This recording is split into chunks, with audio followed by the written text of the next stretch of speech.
Culture, संस्कृती.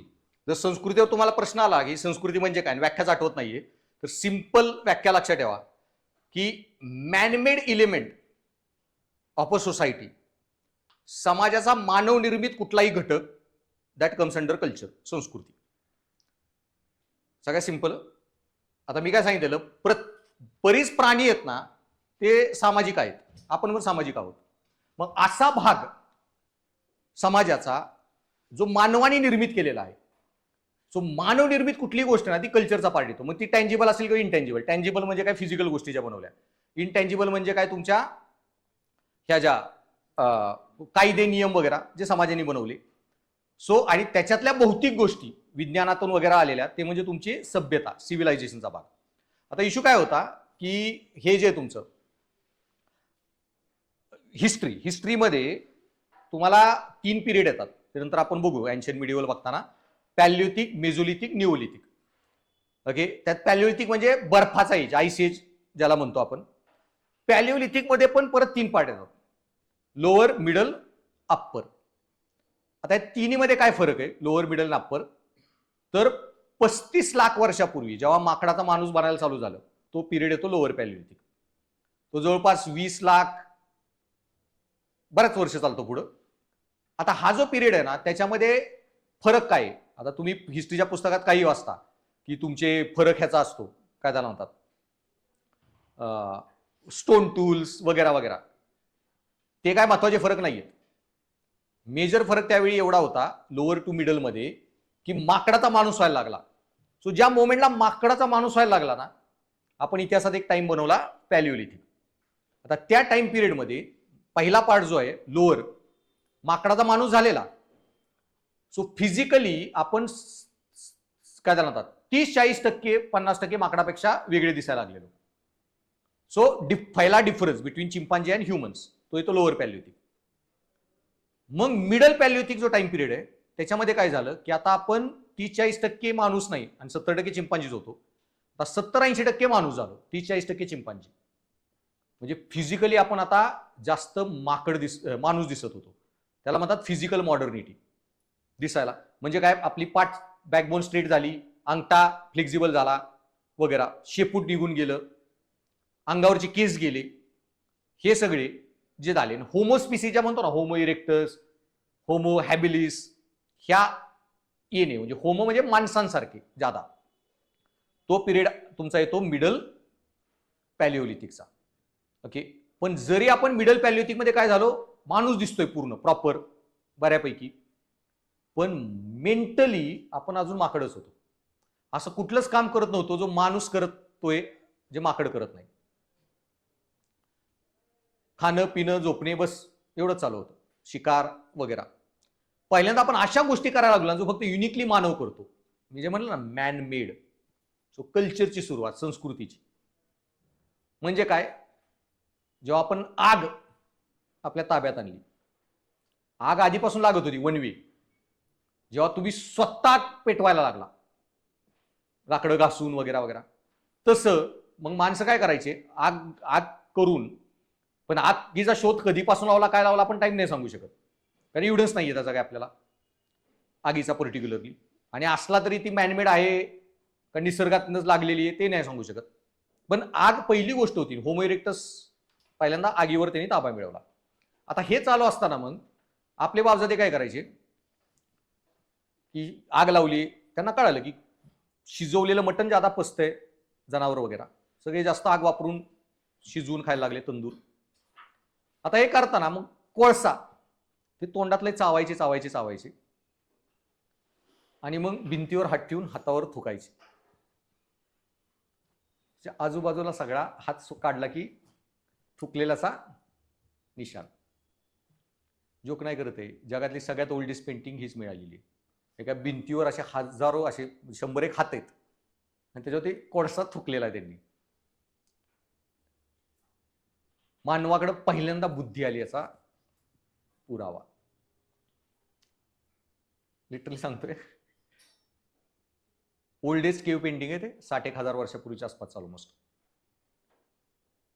ते हरारीचं पुस्तक आहे एक सेपियन म्हणून, त्याच्यात पण त्यांनी पेंटिंग टाकली ही. सो पॉइंट वॉज पहिली मॅनमेड गोष्ट होती क्रिएटिव्हिटी, एक्सप्रेशन ऑफ. जे माकडं कधी बघितले केव मध्ये पेंटिंग करताना, सो ओल्डेस्ट केव पेंटिंग्स जे आपण स्टडी करतो, म्हणजे पहिला हे जन्माला आलेला आहे, म्हणजे बुद्धी. आता माकडं जे करत नाही तशी गोष्ट करतोय आपण, पेंटिंग सोडायला लागलो. आणि मी काय सांगितलं मागाशी, मॅनमेड एलिमेंट, मॅनमेड कुठली गोष्ट केली ती म्हणजे काय आलं, तुमची कल्चरचा, संस्कृतीचा. आता पेंटिंग म्हणजे संस्कृतीची बिगिनिंग, सिव्हिलायझेशन. एक पेंटिंग ही सभ्यतेचा भाग झाला अल्सो संस्कृती बरोबर, की एखादी मॅनमेड गोष्ट आपण बनवली. सो ह्या ज्या पेंटिंग आल्या, that is beginning of culture. हे अप्पर पॅलिओलिथिक पिरियडमध्ये चालू झालं. सो अप्पर पॅलिओलिथिक काय होता, बुद्धीनी मॉडर्न झालो आपण. मिडल पॅलिओलिथिक दिसायला फक्त मॉडर्न आहे. आणि लोअर म्हणजे काय, माकडापासून माणूस व्हायची ट्रान्झिशन चालू झाली, माकडापासून वेगळे झालो. सो ह्या ज्या 3 फेज होत्या. सो बेसिकली आपल्या बापदादांनी पहिला क्रिएटिव्हिटीचा जो यूज केला, कोळसा चावून हातावर थुंकणे. आपल्यापेक्षा बरे होते, एकमेकांच्या तोंडावर थुकत नव्हते. सो वॉटेवर ओल्डेस्ट पेंटिंग्स ते कोळशाच्या पेंट पासून बनवलेल्या आहेत त्या. So manmade element of civilization, मानवी याचा, की मॅनमेड जी पण गोष्ट आहे ती संस्कृती देणार. मग डान्स, म्युझिक, ड्रामा माकडं नाहीत करत, पेंटिंग माकडं नाहीत करत, कायदे, नियम, तुमचे religious books, symbol, seals, coins, हे सगळं तुमचे मग संस्कृती येणार. सो संस्कृती म्हणजे मॅनमेड एलिमेंट, एवढंच लक्षात ठेवा. त्यामुळे मानव, मी एक सांगितलेला, मानव एकमेव प्राणी आहे जो सांस्कृतिक आहे. सामाजिक तर ढिगभर आहेत, आणि सभ्यतागत पण मानवच आहे, कारण मानवानेच फिजिकली काही गोष्टी बनवल्यात. ओके, बाकी कुठल्याही प्राणींना धरण बनवले ना, तो म्हणला तसं चमचा बनवलाय. त्याच्यानंतर मग आपण संस्कृतीचे घटक, टँजिबल, इनटँजिबल, भौतिक, अभौतिक सांगितले. आणि त्याच्यामध्ये जे घटक येतात, संस्कृती, धर्म, जात, पंथ वगैरे, आणि त्याच्यामध्ये काय काय फरक आहे तो सांगितला तुम्हाला. समाज, संस्कृती, जात, पंथ. मग आपण भारतीय समाजाची ठळक वैशिष्ट्ये जे बघत होतो. आता मी सांगितलं त्याच्यामध्ये जे प्रश्न आला तरी, एसी लावा, बंद का केला. सो भारतीय समाजाची मग, आणि आता भारतीय समाजाची वैशिष्ट्ये ते क्लासच्या नोट्समध्ये बऱ्याच ठिकाणी पुस्तकं मार्केटमध्ये काही फालतू कंटेंट मिळत बसेल. भारतीय समाजाच्या वैशिष्ट्यावर 20-20 पानं देतील. हे काही शिकायची गोष्ट नाही, ते कॉमन सेन्सनी जमली पाहिजे. महत्वाच्या गोष्टी पुढच्या ज्या आहेत तेवढ्या फक्त शिकून घ्या. सो आणि बाकी असं काही प्रश्न आला तरी स्वतः लिहून टाकायचा. आणि मग मी सांगितलं एखादा प्रश्न काय येईल, की भारतीय समाजाची 3 ठळक वैशिष्ट्ये सांगा, 3 ठळक वैशिष्ट्यांवर काहीतरी नोट लिहा. सो मग कुठली जास्त ठळक आहेत ती आधी चर्चा करू. सो चार्टमध्ये सो पहिलं सांगितलं मल्टीकल्चरल, हे आपण डिस्कस केलं. सो भारतीय संस्कृती जी आहे, ओके, ती बहुसांस्कृतिक, मल्टीकल्चरल. आता इंडियामध्ये एकाच कल्चरमध्ये कितीतरी धर्म मिळतील, आणि एकाच धर्मामध्ये पण कितीतरी कल्चर मिळतील.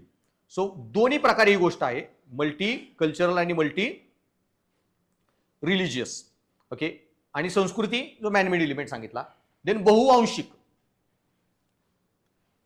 मल्टी इथनिक किंवा मल्टी रेशियल ज्याला आपण म्हणू शकतो. आता रेस आहे ना, इंडियामध्ये पण एक 4-5 रेसेस सापडतात. सगळ्यात पहिल्यांदा इंडिया जे आले ना आफ्रिकेतून, ते निग्रिटो, हे भिल, गोंड वगैरे जे सगळे लोक आहेत, हेच लोक तिकडे हिमालयात बी गेले, नॉर्थला, नॉर्थ ईस्ट वगैरे सगळ्या रिजनमध्ये. तिथल्या क्लायमेटला अडॉप्ट होत बनले ते मॉंगोलाइट रेस. आणि मॉंगोलाइट लोकच चायना, जपानकडे गेलेत बरं का, मंगोलिया वगैरेकडचे. सो तिकडचे लोक तिकडून आपल्याकडे नाहीत लोक आले, ते नॉर्थ ईस्ट मधली, हे आपली लोक तिकडे गेलेली. आपली लोक चे हे पुढचे फॅमिलीज पुढं गेलेल्या डिसेंडंट्स आहेत.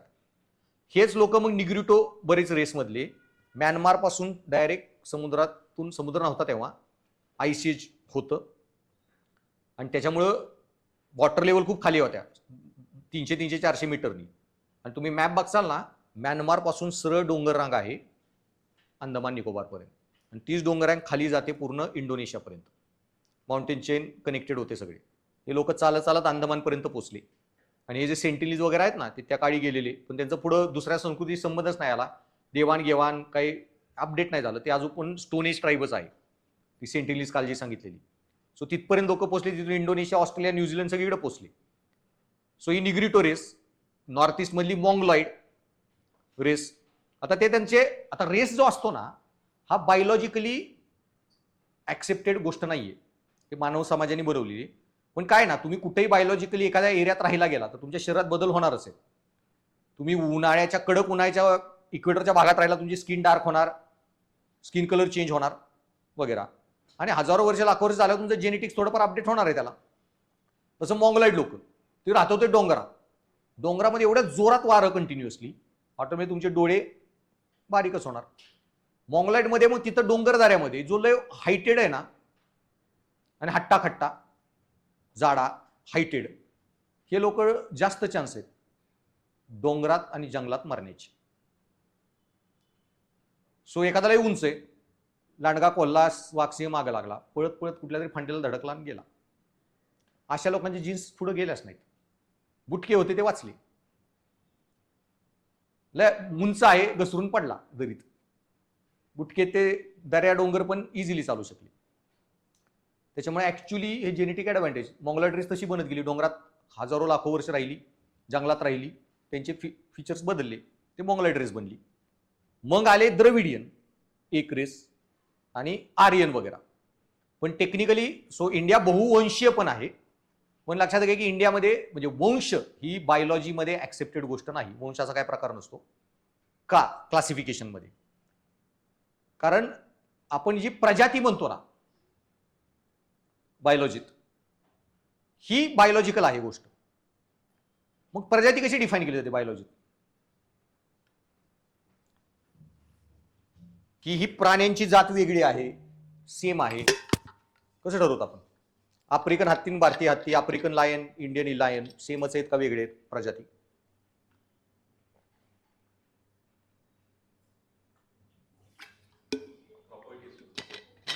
पॉर्डन?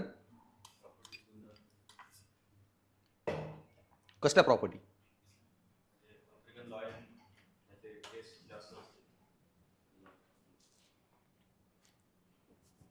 म्हणजे तुझं म्हणणे ती वेगळी प्रजाती आहे, विच इज नॉट. हाच पॉईंट मला सांगायचा. सो बायोलॉजीमध्ये क्लासिफिकेशन तेव्हाच केलं जातं, एक प्रजाती वेगळी तेव्हाच पकडली जाते जर ती एकमेकाशी इंटरब्रीड करणार नाही. आणि इंटरब्रीड केलं तरी नेक्स्ट पिढीला जन्म देऊ शकत नाही. सो ॲज लॉंग ॲज पृथ्वीवर कुठल्याही रेसचा माणूस, निग्रिटचं मॉंगोलाइटशी रेस झालं, लग्न झालं, किंवा मॉंगोलाइटचं अमेरिकन युरोपियन एखाद्या व्हाईट रेसवाल्या माणसाशी झालं, पोरं जन्माला येतील आणि ते पुढच्या पिढीला जन्म देत आहेत, तर we are not separate species. आपण एकच प्रजाती आहोत. सो क्रोमोझोमल सेट जर वेगळा असेल ना तर त्याला म्हणतात वेगळी प्रजाती. किंवा पुढच्या पिढीला जन्म नाही देऊ शकले, किंवा पुढची पिढी इन्फर्टाईल असेल. म्हणजे काय, घोडा आणि गाढव ते ब्रीड करतील, पिल्लो बी होईल, खेचर, पण खेचराला पुढच्या पिढीला जन्म देता येत नाही. सो इन्फर्टाईल स्पीसीज जन्माला आली किंवा पुढच्या पिढीला जन्म नाही देऊ शकत आहे, तर घोडा आणि गाढव वेगळ्या प्रजाती. मग तसं जर्मन शेपर्ड आणि लॅब्राडॉर कुत्रे हे ब्रीड आहे त्यांची, ही प्रजाती नाही. कारण लॅब्राडॉर असेल जर्मन शेपर्ड, ते इंटरब्रीड करू शकतात आणि पिल्ल जन्माला येऊ शकतात, आणि ती पिल्ल पुढच्या पिढीला जन्म देऊ शकतात. तो प्रजाती एकच आहे कुत्र्याची, त्यांच्यात डिफरन्सिएशन नाही. सो त्यामुळं बायोलॉजीमध्ये असं कुठलं क्लासिफिकेशन नाही. मॉंगोलाइटचं आणि महाराष्ट्रीयन माणसाचं लग्न झालं तरी पोरं होणार आहे त्यांना.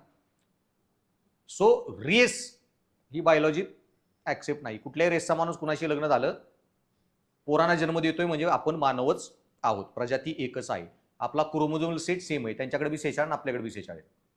जेव्हा हे वेगळे होतात ना तर इश्यू आहे. म्हणजे गाढवाचे क्रोमोझोम 50 आहेत आणि घोड्याचे 100 आहेत, आणि त्यांची क्रॉसब्रीड केली झाली 75.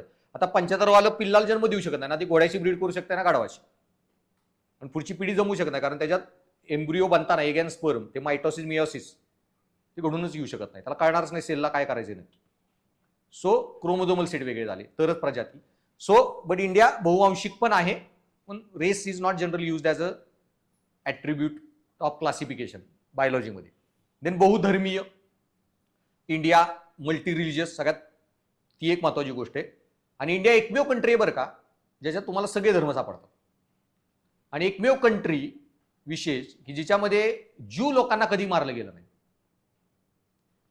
जगातल्या प्रत्येक देशात ज्यूंचं प्रोसिक्युशन झालेलं आहे ऑलमोस्ट हिस्ट्रीमध्ये. इंडिया एकमेव जिथं ज्यूंना आनंदाने बोलवले बी गेलं की आले बी राहिले बी. गुजरातचा एक राजा, त्यांनी असायलम दिलं, हिटलरच्या भीतीने कुठला देश बी देत नव्हता त्याकडे. पारसी लोक सगळे प्रोसिक्युशन झालं त्यांचं इराण वगैरे रिजनमध्ये, ते इंडियात आले, इंडियात राहिले. सिंधी लोक, सिंधमध्ये त्यांचं लय प्रोसिक्युशन झालं, ते लोक आले, इंडियात राहिले, इंडियाने त्यांनाही ऍक्सेप्ट केलं. सो एवढे लोक वेगळ्या रिलिजनचे आले आणि इंडियात राहिले आणि इंटिग्रेट झाले. सो बहुधर्मीय, देन बहुभाषिक. तर सगळ्यात महत्वाचे जर तुम्हाला सांगितलं 3 कुठले तरी हे सांगा भारतीय संस्कृतीचे महत्वाचे घटक, तर बहुभाषिक. का? सो 2 पॉइंट आहेत की बाकी धर्म आज पण इंडियात येतील, नवीन धर्म बनतील, नवीन काय झालं म्हणतात वंशचे लोक येतील, राहतील, सगळे मिक्सिंग होईल, पण भाषा कोणीही बनवू शकत नाही. सो इंडियामध्ये एवढ्या भाषा सापडतात, इंडियात सापडणाऱ्या भाषा एका बाजूला राहतील आणि अख्ख्या जगात सापडणार एका बाजूला. लिटरली सांगतोय, 22 तर फक्त कॉन्स्टिट्युशनल आहेत. सगळ्या पकडल्या, सगळ्या डायलेक्ट पकडल्या ना, तर लिटरली सांगतोय जगातल्या अर्ध्या भाषा एका बाजूला होतील, इंडियातल्या भाषा एका बाजूला. मध्ये एक बाई मेली, नाव मला आठवत नाहीये, ती शेवटची बाई होती ती लँग्वेज बोलणारी, तिच्याबरोबर ती भाषा संपली. ओके. आणि निखिल वागळे का कुणाचा इंटरव्ह्यू आहे यांचा घेतलेला, नागराज मंजुळेंचा, त्याच्यामध्ये त्यांनी ही गोष्ट सांगितलेली. आणि त्यामुळे सगळ्यात भयानक गोष्ट आहे ना, ती एक भाषा विलुप्त होणे. कारण भाषा बनवणे जोक नाही. धर्म मी बी बनवेन आज रात्री बसल्या बसल्या, माझा हा धर्म, हा देव, नाही मला देव समजायचं, हे नियम, अशाची माझी पूजा करायची, त्या दिवशी माझा सणवार साजरी करायचा. भाषा बनवणे मोस्ट इम्पॉसिबल गोष्ट. एक माणूस नाही, हजारो माणसं, हजारो पिढ्या ती ऍक्सेप्ट करून पुढे गेली पाहिजे. तर पहिली गोष्ट, इंडियात एवढ्या भाषा आहेत, मोस्ट इम्पॉर्टंट पार्ट कल्चरचा. आणि इंडियात एवढी कल्चर असण्याचं कारण बी भाषा आहे. Understand relation. जसं जॉग्राफीमुळे पण कल्चर वेगळे होतात, फूड हॅबिट्स वेगळ्या, कपडे वेगळे बांधणारे, कल्चरचा पार्ट आहे. तसं सगळ्यात स्ट्रॉंग पार्ट कल्चरचा मी सांगितलं ना, भाषा आहे. का? पण सगळे कल्चर बघा, कल्चरला नाव काय देतो आपण? महाराष्ट्रीयन कल्चर म्हणतो का Marathi culture? Bengali culture, Telugu culture, Tamil culture, कल्चरच हे होतात लँग्वेजमुळे. ॲसमीज कल्चर, कळलं? मिझो भाषा आहे, Mizo culture.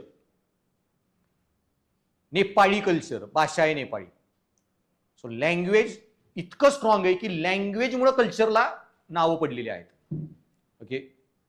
French culture, German culture, या भाषा आहेत त्यांच्या, जर्मन, फ्रेंच वगैरे, स्कॉटिश, स्वीडिश वगैरे, स्वीडनची लँग्वेज. सो लँग्वेजच कल्चरला डिफाईन करत आहे, इतका डॉमिनंट फॅक्टर आहे. आणि का लँग्वेज कल्चरचा एवढा डॉमिनंट फॅक्टर आहे? कारण कल्चरमध्ये काय गोष्टी आहेत, मूर्त अनामूर्त. अमूर्तमध्ये काय आहे? कायदे, नियम, परंपरा वगैरे. सगळं ट्रान्सफर झालं कसं? बाई साहित्यच लिहिलं जातं भाषेमधून, ट्रान्समिट. तुम्हाला बिल्डिंग जरी बांधणं तुमचं कल्चर आहे, किंवा फूड हॅबिट तुमचं कल्चर आहे, आपण पुढच्या पिढीला कसं पाठवतोय? रिसिप्ट, क्विझिनची पुस्तक, भाज्या कशा बनवायच्या, भरलेलं वांग कसं बनवायचं वगैरे. So language transmits the culture, most dominant factor. त्यामुळे लँग्वेज सगळ्यात डॉमिनंट. आणि दुसरी म्हणजे भारतामध्ये केवढ्या लँग्वेजेस आहेत, मेक्स अस डायव्हर्स. आणि दुसरं, इंडिया एकमेव देश आहे ज्याच्यात क्लासिकल लँग्वेजेस आहेत. आणि क्लासिकल तर बाकी पण बऱ्याच ठिकाणी असतील, पण आज पण चालू आहेत. सो क्लासिकल लँग्वेजेस डिफाईन कशी करतो आपण? भारतात कुठल्या क्लासिकल आहेत लँग्वेजेस?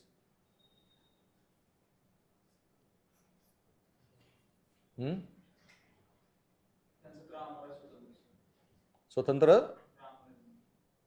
ग्रामर आहे. ग्रामर स्वतंत्र सगळ्यांचंच आहे, हिंदीचं पण आहे.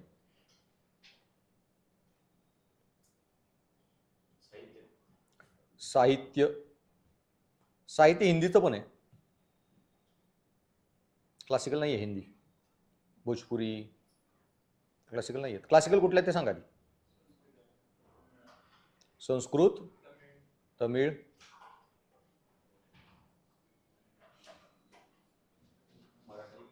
मराठी. पॅटर्न आहे त्याच्यात. तमिळ, तेलुगू, कन्नड, मल्याळम, मराठी. शेजारी खालनच जावा, खालच्या खालीच.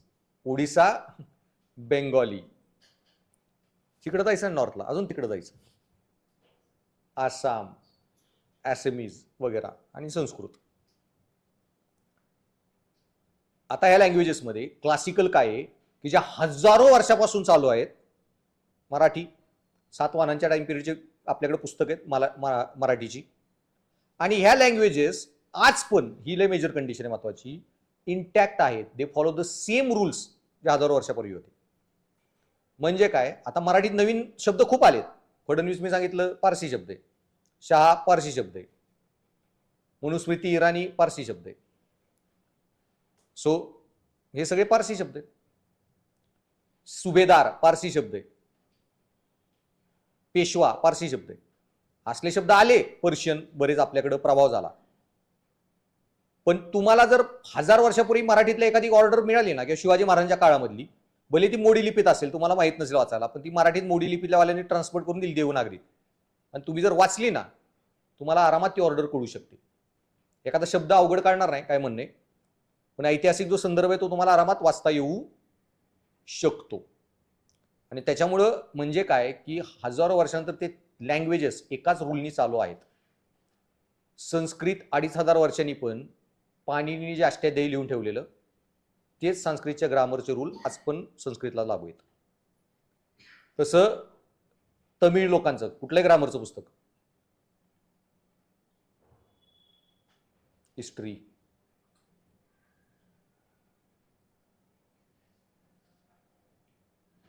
शेजारच्याला ऐतिहासिक पत्र पण वाचा.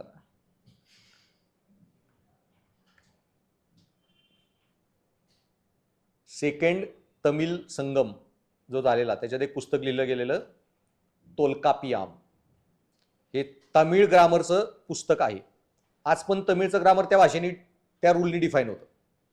तसं मराठी तुम्हाला 800 वर्षापूर्वीची ज्ञानेश्वरांनी लिहिली ज्ञानेश्वरी जरी ओरिजिनल कॉपी मिळाली ना, ॲज इट इज वाचायला, फक्त एखादा शब्द काढणार आहे, त्याचा अर्थ की तो शब्द आपल्या भाषेतून निघून गेलाय किंवा ज्यादा वापरत नाही आपण, पण काय स्टोरी आहे ते कळू शकतं. सो ह्या भाषा आज पण इंटॅक्ट आहेत, ही लय महत्वाची गोष्ट आहे. आणि भारतात अशा 8-10 लँग्वेजेस आहेत ज्या 2000 वर्षांनी पण तशाच चालू आहेत. ग्रामर सेम, अर्थ सेम, त्या मॉडिफाय झाल्या नाहीत, इव्हॉल्व नाही झाल्या.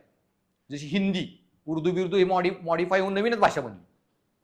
हे न होता सो बाहेरच्या लँग्वेज ॲब्सॉर्ब केल्या तर त्यांनी ओरिजिनल ग्रामर, रूल्स, कॉन्टेक्स्ट सगळे सेम कंटिन्यू ठेवले, विच इज व्हेरी रेअर. आणि हे इंडियन कल्चरचा सगळ्यात महत्त्वाचा पार्ट आहे, हिस्टॉरिकल कंटिन्युटी. आणि इंडियाचं कल्चर जगात कुठलंही कल्चर नाही 2500 वर्षापूर्वीचं आहे, 3000 वर्षापूर्वीचं आहे. आता त्यांचं कल्चर स्ट्रॉंग नव्हतं असं नाहीये, बाकी फॅक्टरनी पण डिस्ट्रॉय झाली. वायकिंग लोक होती, ते थॉर वगैरे जे सांगितलं ना पिक्चरमध्ये बघताय तुम्ही, हे त्यांचे देव होते. पण आता ख्रिश्चॅनिटी तिथं गेल्यावर सगळे डिस्ट्रॉय झालं त्यांचं, पेगन म्हणून त्यांना मारून टाकलं, आमचा देव वगैरे. इजिप्तचं पण कल्चर लय रिच होतं, 5-6 हजार वर्ष टिकलेलं. पण जेव्हा मिडल ईस्टमध्ये इस्लाम वगैरे गेल्यावर तिथलं पूर्ण इजिप्शियन कल्चर डिस्ट्रॉय झालं. आता नुसते पिरॅमिड वगैरे नावासाठी राहिले. ते पिरॅमिड त्यांची सभ्यता आहे, आणि ते लोक सूर्याची पूजा करायचे, अनुमरा म्हणायचे सूर्याला तेव्हा, आणि हे काय म्हणतात मांजराला देव मानायचे. मग ते सगळे डिस्ट्रॉय झाले ते कल्चर. आता नवीन कल्चर आलं, पिरॅमिड वगैरे फक्त राहिलेत नावासाठी, सभ्यताचा भाग म्हणून. हे सगळे डिस्ट्रॉय झाले. इंडिया एकमेव कल्चर आहे जे इतक्या वर्ष चालू आहे. हिस्टॉरिकल कंटिन्युटी खूप महत्वाचा पार्ट आहे इंडियन कल्चरचा. हे पार्ट लिहा अँसरमध्ये. बाकी इतके जाती आहेत इतके धर्म वगैरे फालतू उत्तर लिहून येऊ नका. का? कारण इंडियावर पण लय अटॅक झाले, इंडियावर पण ब्रिटिशांनी राज्य केलं, इंडियात पण इन्व्हेजन झाले, इंडियाने सगळ्या गोष्टी सफर केल्यात ज्या मिडल ईस्ट किंवा युरोपमध्ये पण झाल्या. India still continued as a civilization, as a historical continuity. 2,000 वर्षीपूर्वीचे पण सणवार आज पण आपण सेलिब्रेट करत आहोत. थोडंफार मॉडिफाय झाले, काही डिस्ट्रॉय बी झाले असले आपल्याला माहित नाहीत आधीचे सणवार वॉट एव्हर. पण इतक्या वर्षानंतर जगात कुठलीही सिव्हिलायझेशन मिळत नाही. मायान पण एक सिव्हिलायझेशन होती स्पेनमध्ये खाली, ब्राझील वगैरे अर्जेंटिना साईडला, पूर्ण डिस्ट्रॉय केली. आता नुसत्या त्यांच्या इमारती आहेत लोक. इंडियामध्ये स्टील सिव्हिलायझेशन कंटिन्यूड आणि keeping its original form intact, which is very powerful thing. आणि हे होण्यामागं language played very important role. हजारो वर्ष आपल्या त्या लँग्वेजेस तशाच आहेत, नॉलेज ट्रान्समिट करत आल्यात, इन्फॉर्मेशन कंटिन्यू करत आल्या. सो त्यामुळं बहुभाषिक आणि देन बहुजातीय हे पण आहे, कास्ट. सो इंडियन ह्याचा कल्चरचा सगळ्यात अनादर पार्ट जो होता नोटिसेबल. दुसऱ्या देशात कुठंच तुम्हाला कास्ट मिळत नाही, डिव्हिजन ऑफ लेबर मिळतं, कास्ट सिस्टीम कुठेही नाही मिळाली. आणि इवन बाबरनामामध्ये लिहून ठेवलेलं आहे इंडियात आल्यावर, इंडियाचं ऑब्झर्वेशन वगैरे, तर त्यांनी लिहिलं की इंडियामध्ये प्रत्येक काम करायला माणूस मिळतो, प्रत्येक. ते त्यांच्या पुस्तकाचे रेफरन्स वाचलेले भारी वाटते मिडिवलमध्ये, तेव्हा बघूया. काही लिहून ठेवले त्यांनी, म्हणजे त्यांना जी पण विशेष गोष्टी वाटल्या. मार्को पोलोने लिहून ठेवले की इंडियाची लोक हवेत झोपतात.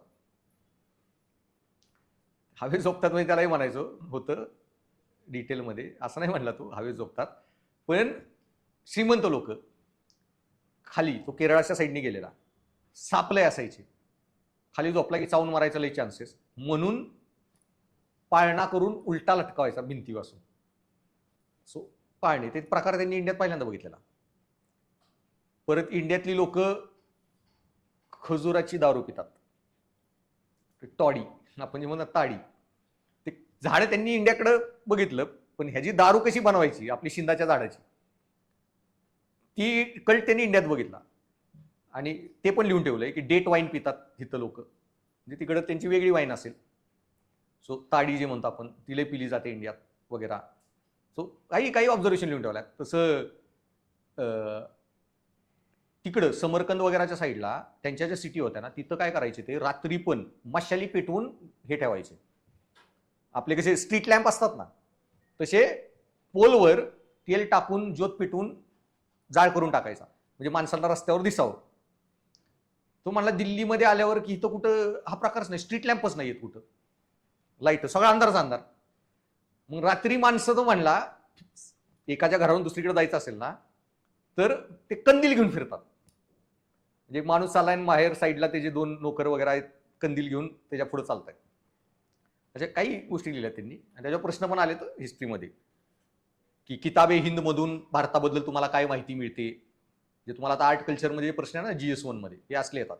मार्को पोलोच्या पुस्तकातून भारताबद्दल काय माहिती मिळते, ऐतिहासिक वगैरे. सो त्यांनी बरेच काय गोष्टी लिहून ठेवल्यात. मार्को पोलो त्या ह्याच्यात की रुद्रम्मा देवी प्रचंड सुंदर राणी होती म्हणून, आणि त्यांचं एक मंदिर जो म्हणला माझ्या पृथ्वीवरचं मी माझ्या जीवनातलं सगळ्यात सुंदर मंदिर बघितलेलं, ते त्याच्या जीवनातलं होतं. पण त्याच्यापेक्षा भारी मंदिरं ते व्हॉइसलानी बनवलेली हालेबिडू वगैरेमध्ये, सॉडेवर. आणि तसं त्यांनी हे लिहिलेलं की साऊथ इंडियामध्ये लग्न करताना मार्को पोलोने लिहून ठेवलेलं. आणि कधीची घटना आहे, मार्को पोलो आधी नव्हता, 601 वर्षापूर्वी, जितकी काळी मुलगी असेल डार्क स्किन तिच्याशी लग्न केलं जायचं. जितकी डार्क स्किन आहे ना, it is considered more beautiful. 500 वर्षापर्यंत, 600 वर्षापूर्वी मार्को पोलो होता, त्याच्या पुस्तकात त्यांनी हे लिहून ठेवलेलं आहे. सो तोपर्यंत रेसिझम प्रकार इंडियामध्ये नव्हता अजून. रादर साऊथ इंडियामध्ये मोर द डार्क, तरच तिला लग्न केलं जायचं तिच्याशी रादर. So whatever.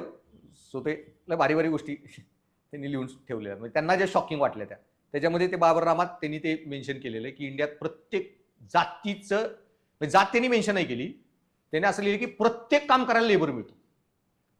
असं कुठलंच काम नाही त्यासाठी तुम्हाला लेबर अवेलेबल नाही इंडियामध्ये.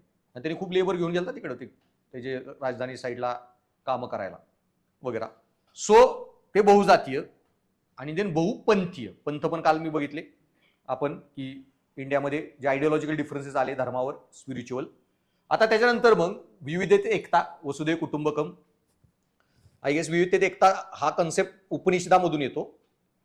तर तुमचं सत्यमेव जयते आणि युनिटी इन डायव्हर्सिटी हे तुमच्या मुंडक उपनिषदमध्ये मेन्शन केलेलं आहे. तर तो ऍक्च्युली आयडिया आपण विविधतेत एकता म्हणतो ना, ग्लोबल विलेज, ते आपण खूप नॅरो अँगलनी बघतो की माणसं सगळी आपण सेम आहोत, मानवता एकच आहे, मानवता एकच धर्म वगैरे अँगल. पण त्यांचा मानवतेच्या अँगलनी फक्त नव्हता, त्यांचा एक वाईड अँगल होता उपनिषदाचा. सो अहम ब्रह्मास्मी, माझ्यात ब्रह्म आहे, मी काल सांगितलेलं तुम्हाला. दर वेदात एक स्टेटमेंट येतं, पण तुम्हाला वेद कळला ना तो पूर्ण, तर त्याच्या एंडला तुम्हाला ह्या अर्थ लागतो सो अहम ब्रह्मास्मी, माझ्यात ब्रह्म आहे, तत्वमासी तुमच्यात ब्रह्म. देन अयम आत्मा ब्रह्म, की प्रत्येक जीव जंतू प्राण्या मात्रात ब्रह्म आणि सगळ्यात ब्रह्म आहे तो परब्रह्म. सो मग मी सांगितले प्रत्येक गोष्टीतच ब्रह्म बघा, ही वृक्षवल्ली आमा सोयरे वगैरे. प्रत्येक गोष्टीत तुम्हाला ब्रह्म दिसला म्हणजे हे ग्लोबल विलेज इज जस्ट सगळं सेम आहे. झाडे, प्राणी, पक्षी सगळेच आपले सोयरेन भावकी, and we are all connected, related. आणि हा जो वेदांताची आयडिया होती मग उपनिषदाची, तेच त्याच्यातूनच मग वसुधैव कुटुंब. त्यामुळे इंडियामध्ये किती कल्चर आले वगैरे त्याचा डिफरन्स नाही. We accepted all as a part of one universal creation. त्यामुळे प्राणी मात्रांमध्ये पण आपण जे देव बघतो, जे नामदेवांचं हे जे आहे एक अभंग, की हे करत होते, स्वयंपाक करत होते, कुत्र्याने येऊन भाकरी पळवून नेली, तर ते त्याच्यावर तूप लावायला त्याच्या मागं गेले की थांब तूप लावून मग खा. तर तूने शकले ओढली श्वानकी, पण तून मी एकच आहो. सो वसुधैव कुटुंब कन्सेप्ट खूप वाईड लेवल होता. जीव, सृष्टी, आपण सगळेच एक आहोत. सो हिंदू फिलॉसॉफी वेदांतामध्ये मागते क्रिएटर अँड क्रिएशन वेगळे नाहीत. क्रिएशन अँड क्रिएटर एक आहे. क्रिएशनमध्येच क्रिएटर आहे, प्रत्येक गोष्टीमध्येच देवाचा अंश आहे. सो त्यामुळं तो जो इंडियाचा आस्पेक्ट होता कल्चरचा, जो आपल्या मग सगळ्याच विचारांना शेप करतो. त्यामुळे निसर्ग पूजा पण आहे इंडियामध्ये, प्राण्यांची पूजा होते वगैरे. त्यानंतर तुमचं पितृसत्ताक समाज, सो पॅट्रियार्कल आहे. अर्ली वेदिक पिरियडमध्ये पॅट्रियार्कल नव्हतं, आपण लेटर वेदिकमध्ये झालो पॅट्रियार्कल. ते का वगैरे नंतर कळेल तुम्हाला, पण मेजरली कास्ट सिस्टीम. त्याच्यामुळे पॅट्रियार्की येण्यामागं पण कारण होतं की एंडोगॅमी, दुसऱ्या कास्टमध्ये लग्नच करू नये, सेम कास्टचे रूल्स फॉलो करा, सेम कास्टमध्ये लग्न व्हावं वगैरे. सो पॅट्रियार्की. आणि देन परंपरा आणि आधुनिकतेचे सहअस्तित्व. आता हे सगळ्यात महत्वाचा पार्ट आहे, लक्षात ठेवा. भाषेसारखाच इंडियाच्या कल्चरला मी काय सांगितलं, एकमेव कल्चर आहे इंडियाचं, संस्कृती, जे हजारो वर्ष टिकून आहे. बाकी सगळ्या आता नवीन नवीन म्हणलेले आहेत कल्चर, संस्कृती. आणि हे टिकताना इंडियाला जी गोष्ट जमते एकदम बेस्ट लेवलला, की आपण जेवढे मॉडर्नाइज होतो ना संस्कृतीत, कारण आपल्याकडे बदल झाले, इन्व्हेजन झाले, ब्रिटिश आले, नवीन आयडिया देऊन गेले. आपल्याकडं ही इंटिग्रेशनची मेंटॅलिटी खूप स्ट्रॉंग आहे. म्हणजे काय, सो 3 गोष्टी असतात जेव्हा 2 संस्कृती एकमेकाच्या संपर्कात येतात, समाज संपर्कात येतात. तर एक असतं आयसोलेशन, की त्या समाजात मिसळायचं नाही, तिथं जाऊन पण आपलं अस्तित्व टिकवून ठेवणे, प्रयत्न करणे वगैरे. पण याच्यामुळे कॉन्फ्लिक्ट पण लय होतात. मग ट्रम्प बिम्पवाली जी गँग वैतागून इंडियावर, तिथं येऊन आपलं संस्कृती दाखवतात आम्हाला. अरे गेला ना त्यांच्याकडे नोकऱ्या बिकऱ्या करायला, तर हा त्यांचेच merge with them, in Rome be like Romans. Okay. दुसरं असतं ऍसिम्युलेशन. ऍसिम्युलेशन म्हणजे काय, आपली आयडेंटिटी विसरून दुसऱ्यातच सामावून जाणे, स्वतःच अस्तित्वच न राहणे. सो ऍसिम्युलेशन म्हणजे काय, जे आता जैन समाजावर होत आहे असं त्यांना वाटतं, त्यांच्या धर्मातल्या लोकांना वगैरे, धर्मगुरूंना, की ते हिंदू समाजात ऍसिम्युलेट होत चाललेत. कारण जैन समाजामध्ये मॅक्झिमम ते लोक आता गणपतीची पण बरेच जण पूजा करतात, हिंदू मंदिरां वगैरेमध्ये पण जातात. जैन हिंदू लग्न व्हायचं असेल तरी काय एवढा रेजिस्टन्स होत नाही किंवा राहिला नाही वगैरे. आणि जैन लोकांमध्ये पण दिवाळी वगैरे सेलिब्रेट करतात. माझा शेजारी जैन आहे, त्याची बोलत होतो, मग त्याची बायको मला म्हणत होती की आमच्या इथं जैन धर्मात लय सणवारच नाहीये सेलिब्रेट करायला असे. मग ते आपलं हिंदू धर्माची मग होळी बी सेलिब्रेट करणार, काही दिवाळी पण सेलिब्रेट करणार. पण हे करत करत हळूहळू जैन जे लोक आहेत रिलिजियस, त्यांना असं वाटतं की जैन धर्मात, हिंदू धर्मात आपलं अस्तित्व राहणार नाही, and will get totally assimilated. So assimilation पण असतं की आपलं टोटल कल्चरच लूज होणे, आयडेंटिटी लूज होणे, which is also not good, की डायव्हर्सिटी मेंटेनन्स होणार आहे. सो आता जसं चाललं ना ग्लोबलायझेशन मध्ये काय चाललं, मी होमोजिनायझेशन, जे काल एक प्रश्न होता, की ग्लोबलायझेशन मध्ये सगळं आपण वेस्टर्नाइज आहे, कपडे बिपडे आपले सगळे ट्रेडिशनल राहून गेले, तर आपण सगळं वेस्टर्न वेस्टर्न वेस्टर्न होत चाललोय. सो आपण ऍसिम्युलेट होत चाललोय, आपली आयडेंटिटी लूज होत चालली. दुसरं असतं integration, which is most good, की तुम्ही सामावून पण जाता पण स्वतःची आयडेंटिटी न गमावता.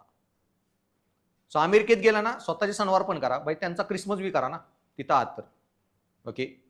सो इंडियामध्ये बघा, गावात ईद बीद असेल, आपण शिरखुर्मा खायला जातो ईदला वगैरे, वी सेलिब्रेट दॅट ऑल्सो, आणि आपलं कल्चर ही इंटॅक्ट.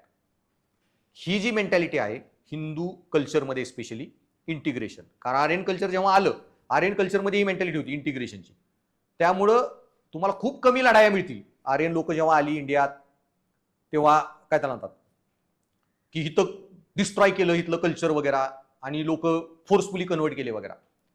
नवीन देव आहे हा, ठीक आहे, आमचा बी देव तो बी देव, दोन्ही मिक्स करा पूजा अर्चा. जितके देव ट्रायबल लोकांचे देव होते त्यांना हिंदू धर्मात प्रवेश मिळा वगैरे.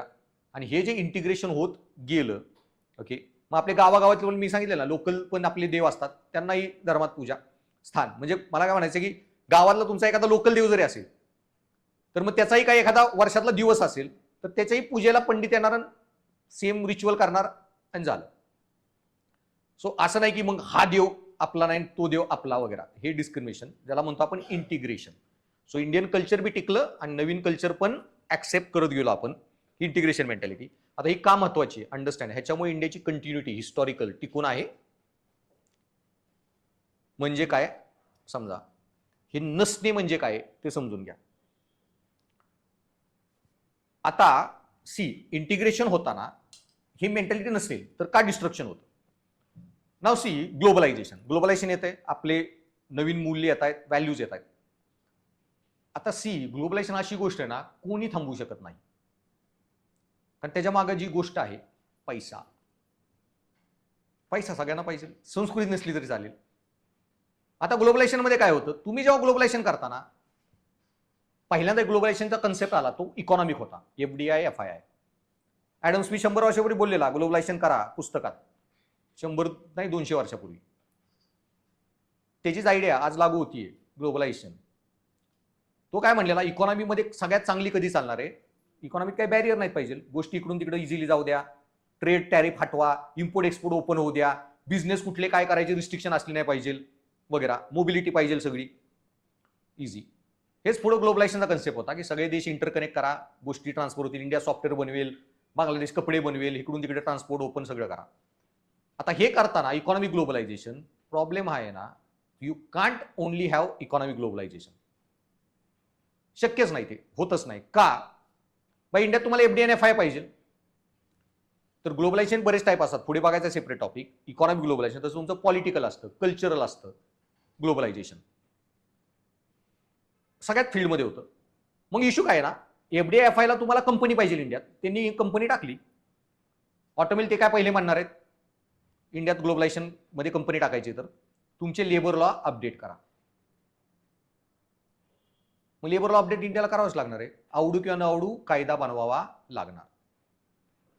मग इंडियामध्ये काम करायला लेबर आहे की जेंडर इश्यूज ते तुम्हाला अपडेट करावं लागणार. मग इंडियामध्ये तुम्ही लॉ करताय म्हणजे कंपनी आणताय, मग बाई तुमचे इज ऑफ डुईंग बिझनेस वगैरे, भ्रष्टाचार खूप आहे, तुमचे कायदे बनला. आवडू या न आवडू, जर फॉरेन कंपनी इंडियात पाहिजे असेल तर इंडियाला लॉ बदलावी लागणार. आपण मग चाइल्ड लेबर लॉ बदलला, कैलास सत्यार्थींना जे नोबेल दिला. तुम्ही सांगितलं इंडियामध्ये प्रचंड चाइल्ड लेबर होतं, इंडिया गव्हर्नमेंट लॉच बदलत नव्हती. 2014चा नोबेलच कैलास सत्यार्थींना दिला अशा माणसाला की जो चाइल्ड लेबरसाठी लढतो इंडियात.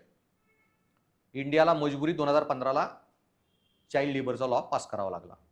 सो पैसा आला की कायदे पण बदलणार आहेत, ते फोर्स करणार इंडियाला कायदे बदला.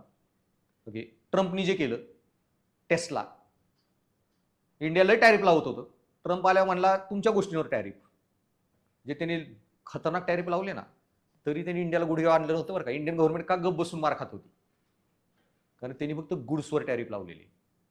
इंडियातून रॉयल एनफिल्ड बुलेट आली त्याच्यावर टॅरिफ वगैरे, अशा म्हणजे जे पण गोष्टी जातात त्यांच्यावर. गुड्सवरच थांबला तो, सर्व्हिसवर टॅरिफ लावले असते ना दुसऱ्या दिवशी सरकार पडलं असतं इंडियात. पण जो एक्सपोर्ट सर्व्हिस मधून पैसा येतो ना तेवढा गुड मधून येत नाही आपल्याला.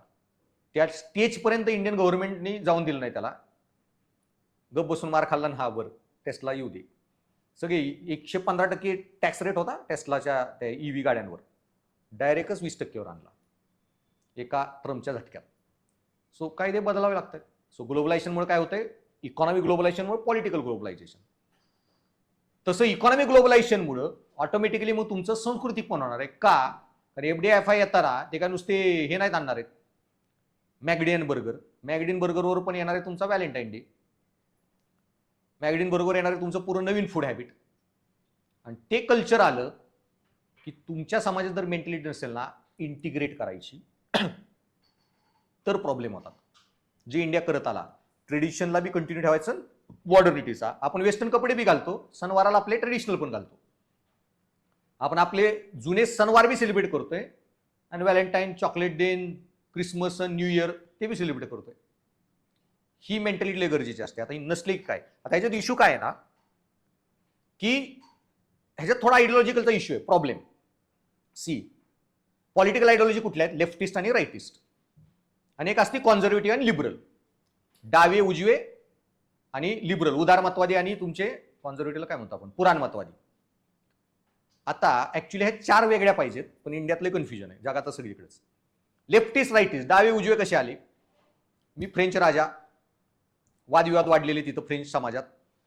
तो फ्रेंच राजाच्या उजवीकडे जे बसलेले, फर्स्ट इस्टेट, सेकंड इस्टेट, ज्याच्यात राजे महाराजे आणि क्लेअर्गी क्लास होता, ज्यांना समाजात बदल नको होते, जुन्या सिस्टीम चालू ठेवा.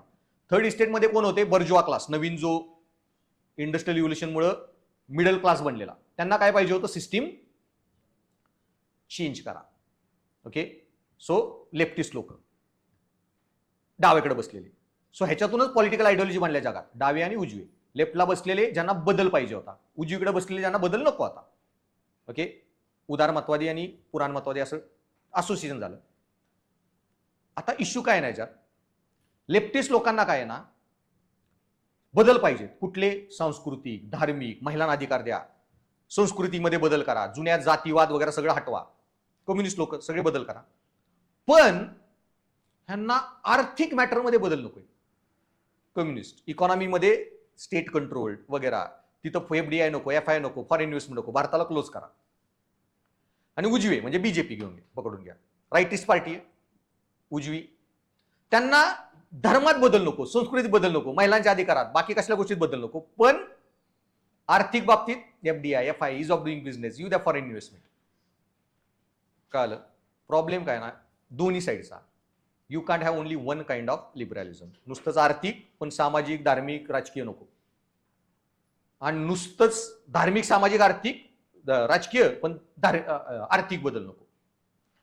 आणि ह्याच्यामध्ये मग जर जेव्हा इकॉनॉमिक ग्लोबलायझेशन होणार आहे, तुमचं कल्चरल होणार, पॉलिटिकल होणार, सगळंच होत राहणार आहे. तुम्ही जर अडॉप्ट नाही केलं. आणि हा इश्यू इंडियात बी होत होता 20 वर्षापूर्वी. एलपीजी जेव्हा झाला रिफॉर्म 91चा, 10 वर्षात इंडियात हे प्रॉब्लेम दिसायला लागले. व्हॅलेंटाईन सेलिब्रेट करू नका, फॉरेन कल्चर येतंय, आपल्या फूड हॅबिट बदलते, मॅगडी येते, हे येते, ते येते, वाद होत होते इंडियामध्ये. त्यामुळे रंग दे बसंती मूवी, त्याच्यामध्ये हाच इश्यू डिस्कस केला 20 वर्षापूर्वी. रंग दे बसंती मूवीमध्ये काय म्हणलेलं आहे की, त्याचा एक डायलॉग आहे आमिर खानचा, क्रूड डायलॉग आहे कि हमारा एक पैर पास्ट में है और हमारा एक पैर फ्यूचर में. That's why we are pissing on the present. तो भाई एकतर पास्ट मध्ये नीट राहा, नाहीतर फ्युचर मध्ये नीट राहा, नाहीतर दोन्ही इंटिग्रेट करा. आणि हा जो वादविवाद आता इंडियामध्ये ही मेंटॅलिटी आहे. आता बघा व्हॅलेंटाईन डे वगैरे सगळं वादविवाद बी मिटली, कोण आता ते मारामारी बी करायच्या मनगडीत पडत नाहीये. वी मूड ऑन अपडेटेड दोन्ही कल्चर. आणि आपण आपले कल्चरही ज्यादा चांगले सेलिब्रेट करतो. मग सण वार वगैरे, शिवजयंत्या वगैरे ज्यादा जोरात सेलिब्रेट व्हायला लागल्या, आपले कल्चरल सिम्बॉल्स. तर ही जी मेंटॅलिटी, ट्रेडिशन, मॉडर्निटी, ही नसण्याचा परिणाम काय होतो? Middle east. आता मिडल ईस्टला फॉरेन इन्व्हेस्टमेंट पाहिजे, पैसा पाहिजे. सौदी अरेबिया, दुबईमध्ये इकॉनॉमिक ग्लोबलायझेशन आणा, पैसे इन्व्हेस्ट करा, हॉटेल्स बनवा, टुरिझमला या, आमच्याकडे पिक्चर शूट करा, पैसा आणा. अरे पण तुम्ही सौदी अरेबिया, दुबईमध्ये महिलांना ड्रायव्हिंग लायसन्स 2 वर्षापूर्वी दिली. महिला एकट्या अशा ग्रुपमध्ये जाऊन हॉटेलमध्ये बसू शकत नाही, पुरुष नसेल बरोबर तर वगैरे. ड्राईव्ह करू शकत नव्हती एकटी, ड्रायव्हिंग बी अलाउड नाही, एकटं फिरणं वगैरे, बुरके घालणे वगैरे कंपल्सरी, सगळे ते नियम. आता इश्यू, तुम्हाला वाटते की तुमचे हॉटेल्स 5 स्टार, पूल, बीचेसवर फॉरेनर्स यावेत, हॉलिवूडच्या ऍक्ट्रेसेस याव्यात, त्या काय बुरका घालून फिरणार आहेत? ते बिकिनीच घालणार. आज ना उद्या तुमच्या तिथल्या पण बायका म्हणणार, बाई ह्यांना का वेगळे कायदे, आम्हाला का वेगळे. आणि मग नाही बदलले तर तुम्हाला रिव्होल्युशन, वादविवाद. मग एकतर काय, फॉरेन थांबवा, गो बॅक टू जुनं कल्चर, नाहीतर बदल करा. अंडरस्टँड हे कसे वाद होत आहेत? मागच्या वर्षी, मागचं जे ऑलिम्पिक झालं कतारमध्ये, काही जे होणार होतं, कतार, त्यांना ऑलिम्पिक पाहिजे, पैसा पाहिजे, इन्व्हेस्टमेंट पाहिजे, डेव्हलपमेंट पाहिजे. पण कतारमध्ये लॉ आहे शरिया. शरियामध्ये होमोसेक्शुअलिटी हा लय मोठा गुन्हा आहे, मर्डरचीच, death penalty direct, stoning to death, जे अजून देतात आज पण एखादा होमोसेक्शुअल सापडला तर. आता ऑलिम्पिक बघायला की जगातनं टुरिस्ट येणार आहेत. टुरिस्टमध्ये एखादे होमोसेक्शुअल कपल असेल, लेस्बियन, गे वगैरे, मग तुमच्या देशात आलेत तर काय होणार? Murder, death penalty. सगळे हे जे LGBTQ ग्रुप होते ते म्हणले कतारमध्ये ऑलिम्पिक घ्यायचंच नाही. कतारला 10-15 दिवस आधी ऑर्डर पास करावी लागली पार्लमेंटला की होमोसेक्शुअल कपल्सला कोणी अरेस्ट करणार नाही, काही त्रास देणार आहे, बिंदास येऊ शकतात. बदलला ना कायदा, कळालं? इकॉनॉमिक ग्लोबलायझेशनमुळे पॉलिटिकल जे होतं करावं लागलं पैशासाठी, नाहीतर ऑलिम्पिक हातातनं गेलं असतं. कारण स्ट्रॉंग कम्युनिटी अख्ख्या जगामधली सगळी LGBTQ वगैरे. आता आज ना उद्या मग तुमचे लोक म्हणणारच आहेत, भाई ह्यांना वेगळे कायदे बनवले 10-15 दिवसासाठी, ऑलिम्पिकच्या महिनाभरासाठी, आमच्यासाठी बदला. आणि ह्या वादविवाद जर तुम्ही अपडेट व्हायला तयार नसाल तर काय होतं? सगळ्या मिडल ईस्टमध्ये टेररिझम चालू झालं ना गेल्या 20-1 वर्षात, बिकॉज ऑफ दॅट. ग्लोबलायझेशन चालू झालं मिडल ईस्टचं, पाकिस्तानपासून सगळीकडं. आणि त्या ग्लोबलायझेशनमध्ये ओल्ड कल्चर जे आहे that got threatened. And people don't want to modernize या अपडेट, या government don't want to modernize or update. आणि जुनेच रूल फॉलो करा, जुनेच रूल फॉलो करा. इराणमध्ये जे झालं, बुरक्यासाठी मग लोक मारायला बी तयार आहेत, पण रिव्होल्युशन करणार. हे जे वाद होतात जे इंडियामध्ये कधीही झाले नाहीत. कधी ऐकलंय कुठला संत नवीन आयडिया देतोय म्हणून मर्डर झाले, त्याचे खून खराबे झाले, किंवा कुठले दंगे होऊन असे कल्चरल वॉर झाले इंडियामध्ये? तर ही जी मेंटॅलिटी इंडियन संस्कृती, ज्याच्यामुळे इंडियन संस्कृती टिकून राहिली, ते सांगितलं की मी परंपरा आणि आधुनिकता दोन्ही आपण ॲडॉप्ट करत अपडेट करतो. इंटिग्रेशन जी मेंटॅलिटी आहे. आता हे जे आहे सो परंपरा आधुनिकचे सहअस्तित्व, आणि याच्यामध्ये प्लस याच्यामध्ये पण एक खूप डीप थॉट आहे, समजला पण सांगतो की इंडियन संस्कृती सांगितलं ना की काही बरेच धर्म, पारसी, सिंधी बरेच कल्चर्स आले, आपण इंटिग्रेट केले, आपल्यात मिसळून गेले, त्यांच्या बऱ्याच गोष्टी पण आपण ऍक्सेप्ट केल्या, त्यांनी ऍक्सेप्ट केल्या. तसंच काय म्हणतात म्हणजे हे ऍक्सेप्टन्स वगैरे जे चाललं इंटिग्रेशन, कधी कधी वादविवाद पण झाले, शिवाजी महाराज लढले, बरेच लढाया पण झाल्या. तर याच्यामध्ये म्हणतात ना की इंडियन कल्चर एवढ्या वर्षी टिकण्यामध्ये 2 माणसं जे आहेत की पर्सनॅलिटीज इंडियाच्या, ज्या सायकोलॉजी खूप इम्पॅक्ट करतात इंडियावर, वॉज वन राम आणि कृष्ण. रामांची जशी पर्सनॅलिटी आहे मर्यादा पुरुषोत्तम, काही झालं तरी मोरॅलिटी, नैतिकता, इथिक्स सगळं स्ट्रॉंगली फॉलो करायचं आणि राहायचं. लंकेत जाऊन पण रावण मारला, लंकेतून एखादा राजा म्हणला असता की लंका माझाच आता भाग, साधी वीट घेऊन नाहीत आले. सो जे पण आहे लिमिटमध्ये राहून आणि मर्यादेत लावून जे पण करायचं होतं गोष्टी केल्या. Values, ideas. आता अयोध्येमध्ये राम वनवासावर गेल्यावर ह्यांची डेथ झाली दशरथाची, महिनाभरात, 2 महिन्यातच झाली, काही टाइम पिरियड म्हणतात. वचन कोणाला देतात? दशरथाला. सो रामांना एक ऋषी पण भेटलेला, मला त्याचं नाव आठवत नाहीये, त्यांचं कॉन्व्हर्सेशन, तो लोकायत फिलॉसॉफीवाला होता, 4 वाक्या म्हणजे भौतिकवाद. तो काय म्हणला, वचन बिचन सगळं वडिलाबरोबर गेलं, फॉरगेट अबाउट इट, जावा आणि अयोध्येचा राजा म्हणा, पूर्ण अधिकार आहे नैतिक, थोरला भाऊ म्हणून. वचन पाळलं ना, वडिलाला दिलेलं, तर वडील गेल्यावर काही नाहीये वचनाचा अर्थ, संपलं वचन वडिलाबरोबर. सो ती फिलॉसॉफी, ते म्हणतात 4 फिलॉसॉफीला संत होता, पुनर्जन्म विनर्जन्म काही नाहीये, बस ह्या आयुष्यात झालं. इथिकली तर काही ब्रेक नाही होत आहे ना रूल. बट रामांना माहिती होती, मला तर माहिती आहे ना पर्सनली, मी दिलेलं वचन, I will follow that. So rules जे फॉलो करायचे. आणि कृष्णांचं जे हे म्हणतात पर्सनॅलिटी की भाई ही तर रूल्स संपली, बस. खूप अनैतिकता सहन केली, वस्त्र हरण द्रौपदी झालं, इट वॉज डेड एंड नाव.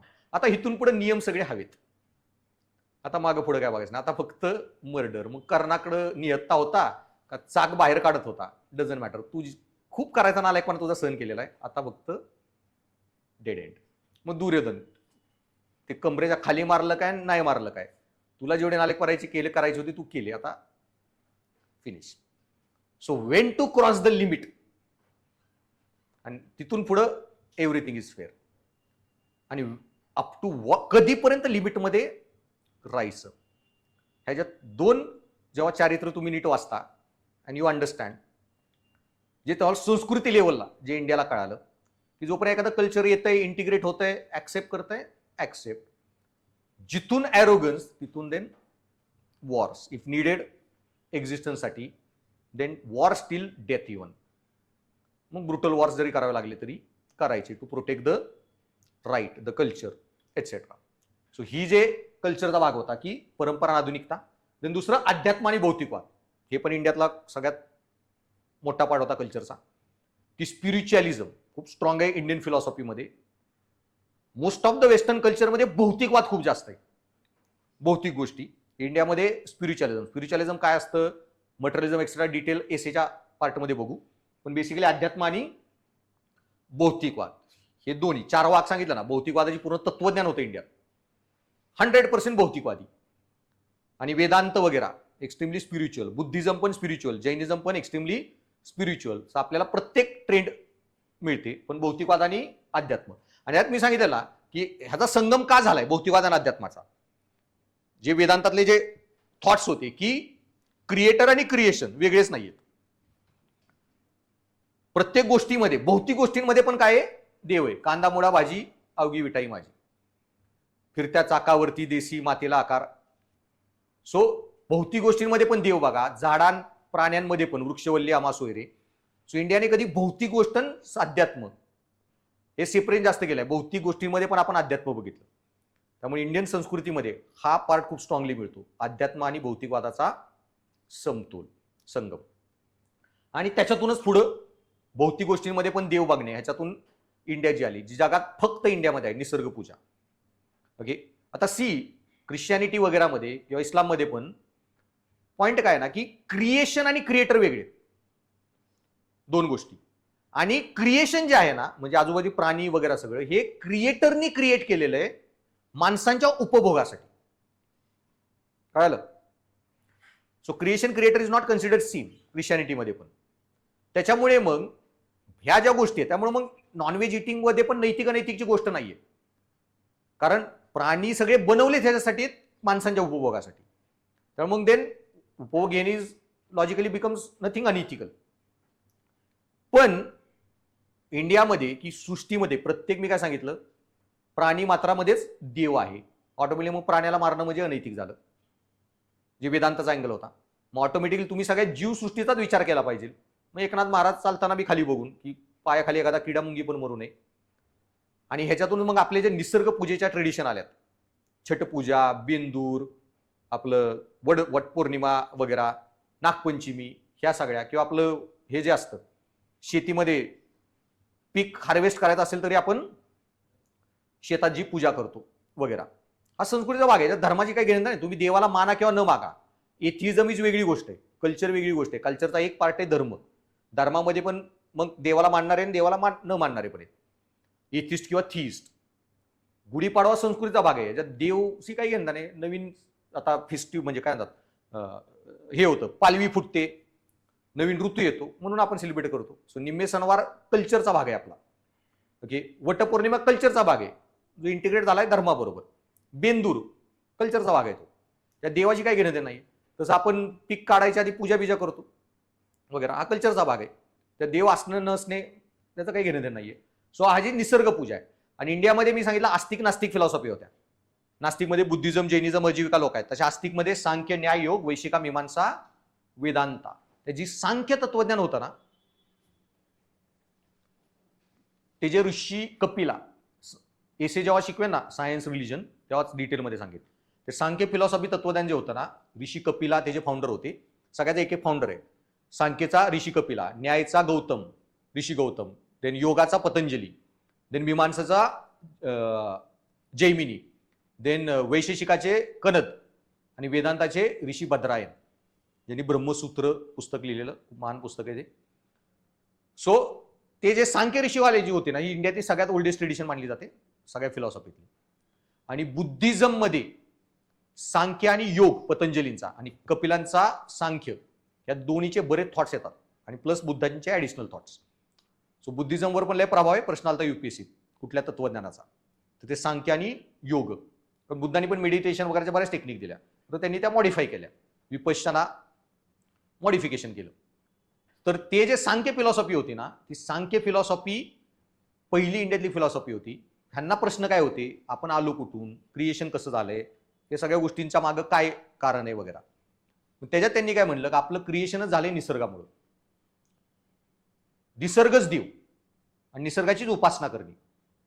आणि मग मटेरियल बॉडी जे आहे ना, निसर्ग हे म्हणजे प्रकृती, आणि त्या प्रकृतीत पुरुष समाविष्ट झाला म्हणजे आत्मा. म्हणजे आपलं शरीर प्रकृती आहे, निसर्ग आहे, त्यात आत्मा आला, कॉन्शियसनेस, चेतना आणि जीवन बनलं. त्यामुळे मग निसर्गाची पूजा करा, आपलं जीवन निसर्गामुळे आहे. मग बेसिकली काय म्हणतात त्याला, हे जे सूर्याची पूजा करतो. आता आपण आई वडिलांना का मानतो, का आदर करतो, का पाया पडतो, त्यांनी जन्म दिला, खायला प्यायला घालतायत. अरे पण आई वडिलांना आपल्याला खायला प्यायला घालायला गोष्टी आल्या कुठून, सूर्यामुळं, त्यांनी एनर्जी दिली, नदीमुळं, त्यामुळे शेती झाली. म्हणून मग ह्याच गोष्टींची उपासना करा, हे पण आपले देवच झाले. ह्यांच्याही पाया पडा, त्यांनाही नम्रता दाखवा, आदर दाखवा वगैरे. आणि कॉन्फ्लिक्ट पण तुम्हाला दिसतात कृष्णाच्या अवतारात. हे काय ना, ते गोवर्धन आणि इंद्र. कृष्ण म्हणतात इंद्राची पूजा काय करताय, ते इंद्र काय करतोय आपल्यासाठी वगैरे, आपल्याला सगळ्या गाया खायला हो डोंगर देतोय, पाणी डोंगराकडून येते, सगळं डोंगर सांभाळतोय, गोवर्धनची पूजा करा. सो हे तत्वज्ञानातले फिलॉसॉफीतले वादविवाद आहेत. निसर्ग पूजा का ह्या देवांची पूजा वगैरे कुठल्या करायची, मटेरियल गॉड्स वगैरे. सो हे नॅचरलिझमची जी फिलॉसॉफी होती सांख्य, ही ती जी आली. आता ह्याच्या बऱ्याच तत्वज्ञान आलं इंडियामध्ये, गेले, त्यांनी ज्या गोष्टी दिल्या त्या काय टिकून राहिल्या. छठ पूजा जे बिहारमध्ये केली जाते, आपल्याकडं वटपौर्णिमा वगैरे, किंवा कुठल्याही सुगीच्या आधी शेताची पूजा वगैरे, हे सगळे. तर ते तुमचं इव्हन वळवाचा तो किडा जरी निघला, आपल्या आज्या त्याला बी पूजायच्या, अरे आता पाऊस येणार आहे.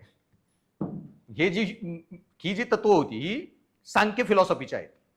ओके, तर वेगवेगळ्या तत्वज्ञान वेगवेगळी फिलॉसॉफी सांगतात, त्या गोष्टी आपण कंटिन्यू केल्या. सो निसर्ग पूजा, सो हा एक खूप स्ट्रॉंग आस्पेक्ट आहे इंडियन कल्चरचा. त्यानंतर तुमचा रक्त संबंधांवर आधारित नातेसंबंध, किनशिप टाईज जे म्हणतो ना, हा बिल खतरनाक पार्ट आहे इंडियन संस्कृतीचा. हे असले काय लिहित बसू नका बरं का, हे सगळे निम्मे तुमचे 99% कम्प्युटर हे लिहित बसणार आहे. आणि हा पेपर चेक करणार तुमचा सोशिओलॉजीवाला मास्तर, त्याला दाखवा. मराठीचे पेपर तुमचा सोशिओलॉजीतला मास्तर असणार आहे, गरवारेचा, इकडचा तिकडचा, दिल्ली मुंबई युनिव्हर्सिटी, नागपूर, विटपूर सगळीकडून बोलवले जाणार आहेत. दर युनिव्हर्सिटीला पत्र जातं MPSCचे, एवढे लोक पाठवावे लागतात बरं का. ते इलेक्शन कमिशन सारखं आहे, कंपल्सरी ड्युटी असते, नाही म्हणू शकत नाही. सो किनशिप टाईम म्हणजे काय, आता हा टॉपिक समजले. म्हणजे इंडियामध्ये नातेसंबंध खूप स्ट्रॉंग असतात. थोडक्यात काय, घरामध्ये काका काकांची लय भांडणं असतील, काका नात्याची बी प्रॉपर्टीवरून हिस्सा मागितला वगैरे वगैरे, पण पोरांचं तरी पण एकमेकांशी चिल दोस्ती असणार. ही जी मेंटॅलिटी ना इंडियामध्ये, किनशिप टाईज फॉलो करायची आणि कंटिन्यू ठेवायची. तुम्हाला एक्सप्लेन केल्यावर कळेल, पण ह्यासाठी आधी उदाहरण देतो, कारण हे सायकोलॉजी ज्यादा फॅक्टर आहे समजून घ्यायला. आणि गावाकडचे जे आहेत ना त्यांना कळू शकतो हा फॅक्टर चांगल्या प्रकारे.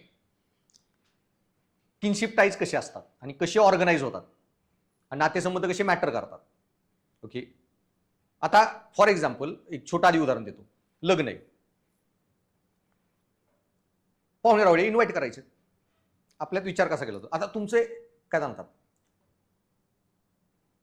आत्याच्या तिकडच्या फॅमिलीतले काही लोक आहेत.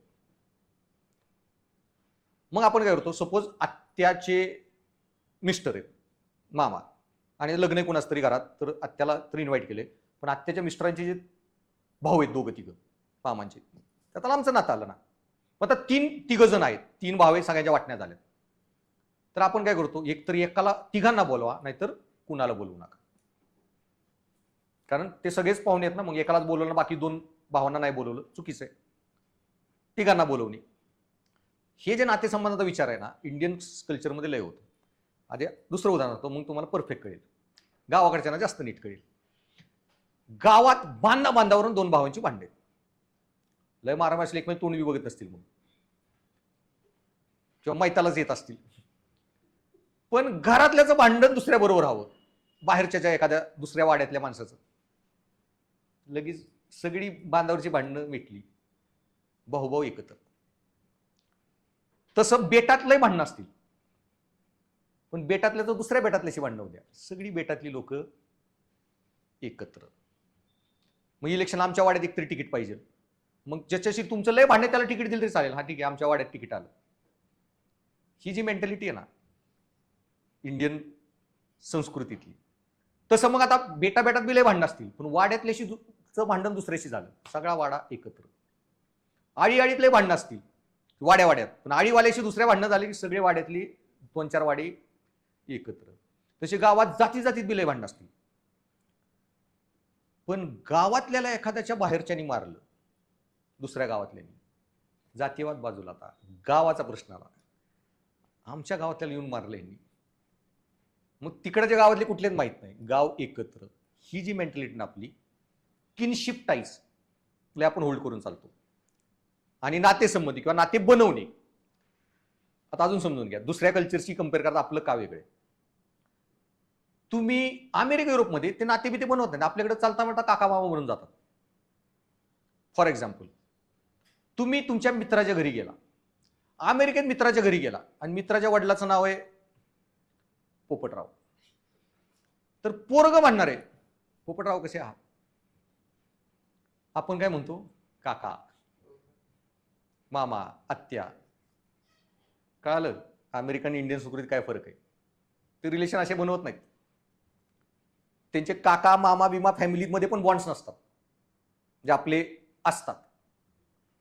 मामाची फॅमिली, आत्या वित्या, त्यांची पोरं बिरं, तिकडे लय रिझर्व इंडिव्हिज्युअल्सली कल्चर राहतं. आणि आपण जसे, तुम्ही आता एखाद्या ठिकाणी फ्लॅटवर बी राहताय, तिथला हाऊस ओनर काय काका काकू आहेत वगैरे, चांगलं तुमचं पटतं त्यांच्याशी, तुम्ही कुठे गेला तरी आयुष्यभर ते रिलेशन आपण मेंटेन ठेवतो. हे नातेसंबंध टिकवून ठेवणे, बनवणे. तिकडं रक्षाबंधन प्रकार नसतो. इंडियामध्ये दर रक्षाबंधनाला एक एक नवीन बहीण मिळत जाईल तुम्हाला. This is something very unique of the Indian culture. कळलं. सपोज जावळ काढायला एखाद्या घरात सपोज दोन्ही पोरी आहेत, मामाच नाहीये, मग आपलं कोण पाहुणा आहे, हे आजोबा होता, ते आजोबात कोण आहे वगैरे, हा हे चुलत आजोबाचा पोरगा आहे, पण नात्याने मामाच लागतं, ये बाबा तू तू काढ जावळ. कळलं मला काय म्हणायचंय.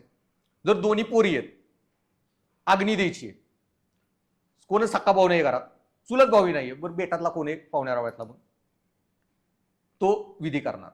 सो हे जे नातेसंबंधावर इंडियन संस्कृती ऑपरेट करते, actually that keeps the Indian society United.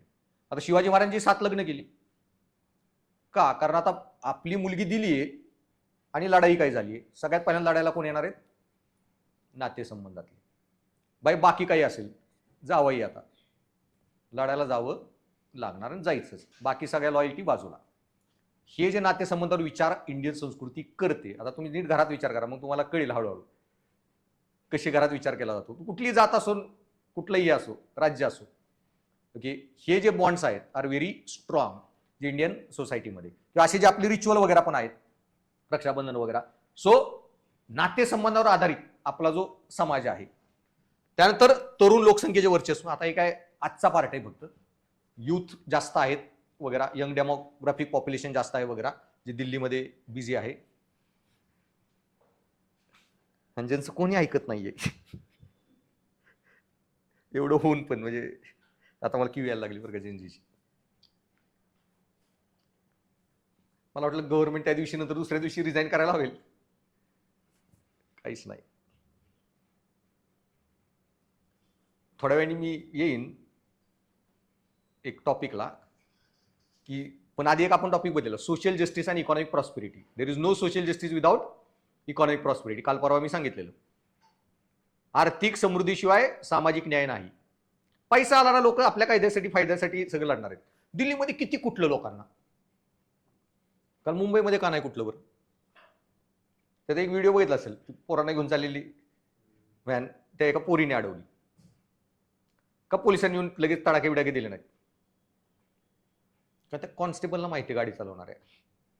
ह्या पोरीचा बाप जर करोडपती असेल ना, तो धर्मेंद्र प्रधान रिजाईल होईल नाही होईल, सरकार कुणाचं राहील ना राहील, पण माझ्या मागे एक वकील कायमचा लागेल.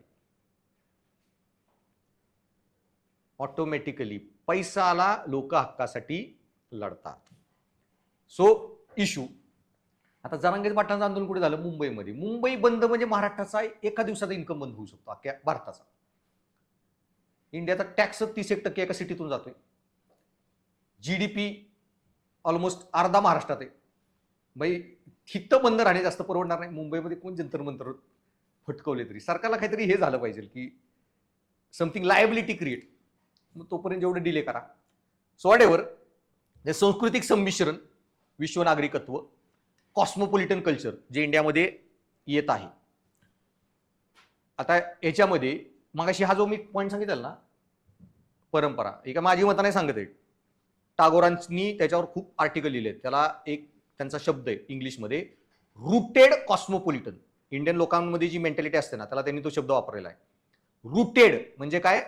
मूळ रुजलेला विश्व नागरिक. जी इंडियन लोक कल्चरमध्ये मेंटॅलिटी, आपण आपली मुळं लय स्ट्रॉंगली कल्चर पकडून राहतो आणि प्लस वेस्टर्न कल्चर जे पण आहे किंवा आउटसाइड थॉट्स त्या पकडून राहतो. त्याला ते रूटेड कॉस्मोपॉलिटन शब्द टागोरांनी वापरलेला. सो त्याच्यातूनच, आणि इंडियामध्ये आता, आणि इंग्रजांमुळे पण ग्लोबलायझेशनमुळे नवीन कल्चर येत आहे, पण इंडियामध्ये पण आता इकॉनॉमी जशी डेव्हलप होती, वेगळ्या राज्याची लोक येत आहेत एकाच बिल्डिंगमध्ये. मग हिंदू आहेत, मुस्लिम आहेत, सिख आहेत, पारसी आहेत, बेंगॉली आहेत वगैरे, नेपाळी आहेत, तमिळियन आहेत, सगळे वेगळे लोक राहत आहेत. सो कॉस्मोपॉलिटन कल्चर इंडियाचं एस्पेशली सिटीमध्ये प्रचंड जास्त प्रमाणात बनत चाललंय. आणि नंतर तुमचा तत्वज्ञानात्मक बहुलवाद, हा पण एक खूप इम्पॉर्टंट फीचर आहे. का? तुम्ही जगाच्या सगळी तत्वज्ञान वाचली ना, तर असा कुठल्याच तत्वज्ञानातला एखादा विचार तुम्हाला मिळणार आहे जो इंडियात नाहीये आला. लिटरली सांगतोय, जगातले कुठले धर्मामध्ये याच्यामध्ये जे थॉट्स आहेत ना, एका दुसरा वर्ड सोडला तरी कोर फिलॉसॉफिकल डिबेट जी असेल ना, जी इंडियाने ऑलरेडी कुठल्या तरी फिलॉसॉफी डिबेट झालेली. सांख्य, न्याय, योग, वैशिका, मीमांसा, वेदांता, बुद्धिझम, त्याच्यामध्ये शून्यवाद, माध्यमिका, मिडल पाथ. तो इपिक्युरियन म्हणून एक थिंकर आहे इथिक्समध्ये. तो मिडल पाथ जे संयम आणि जीवन जागा आयडिया दिलेली, मिडल पाथ ऑलरेडी बुद्धांनी देऊन टाकलेली. सॉक्रेटिस जे म्हणायचा नॉलेज इज व्हर्च्यू, प्रश्न विचारा. इंडियाचं सगळं तत्वज्ञान प्रश्न विचारण्यावर होतं. ओके, स्थितप्रज्ञ जो स्टॉइसिझमची थिअरी होती इथिक्स मधली, इंडियामध्ये ऑलरेडी भगवद्गीते सुरातच स्थितप्रज्ञ कन्सेप्टने आहे. सो मॅक्झिमम जे पण विचार आहेत ना, इंडियामध्ये मिळतातच. अशी कुठली फिलॉसॉफिकल थॉट नाहीये जो इंडियात एक्सप्लोर झाला नाही, डिबेट झाली नाही. ओके, वेदांतमध्ये पण इतके थॉट्स आहेत, सब थॉट्स, जे तुम्हाला वरच्यावर सांगेन मी. आणि त्याला दोनच माणसं आपल्याला बघायचे, ते एसएच्या वेळी सायन्स रिलीजनच्या फक्त बघायचे, की ज्ञान वेदांत आदिशंकराचार्य आणि भक्ती वेदांत रामानुजाचार्य. पण हे दोनच नव्हते. एक होता शुद्ध वेदांत वल्लभाचार्य, एक होता अद्वैत वेदांत आदिशंकराचार्य, देन विशिष्ट अद्वैत रामानुजाचार्य, देन द्वैत अद्वैत निंबर्काचार्य, द्वैत वेदांत माधवाचार्य, आणि असिंध भेदाभेद चैतन्य महाप्रभू. आणि त्यानंतर पण लिंगायत समाज, त्यांचे वेगळे विचार, अल्वार्स, नैनार्स, बसवेश्वर महाराज, प्रत्येकांचे, परत हे श्रीमंत शंकरादेव आसामचे वगैरे, प्रत्येकाचे, मीराबाई, कबीरजी, तुलसीदास, सिक्किझम, अजून एक पंथ महानुभव पंथ तो वेगळा. इतके तत्वज्ञान आलेत इंडियामध्ये की असा कुठला जगातला थॉट राहत नाही जे इंडियामध्ये नाही. सो फिलॉसॉफी ऑलमोस्ट जगातल्या सगळ्या इंडिया डिबेट झालेल्या आहेत. सो कुठंच तुम्हाला एवढ्या फिलॉसॉफी भेटणार आहेत तत्वज्ञानात्मक बहुलवाद. सो बेसिकली मग इंडियन फिलॉसॉफीमध्ये मग तुम्हाला प्रश्न आला ना, कुठले 3 वैशिष्ट्ये सांगा, हे टिपिकल वाली काही लिहित बसू नका.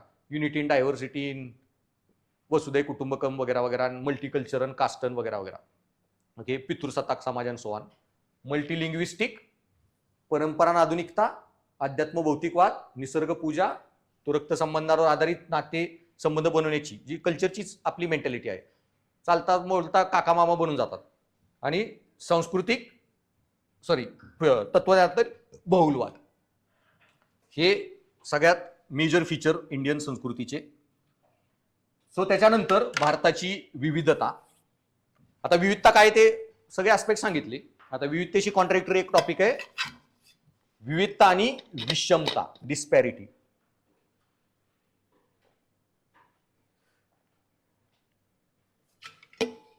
मग विविधते आणि विषमतेत काय फरक आहे?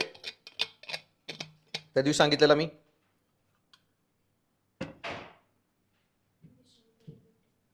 काय काय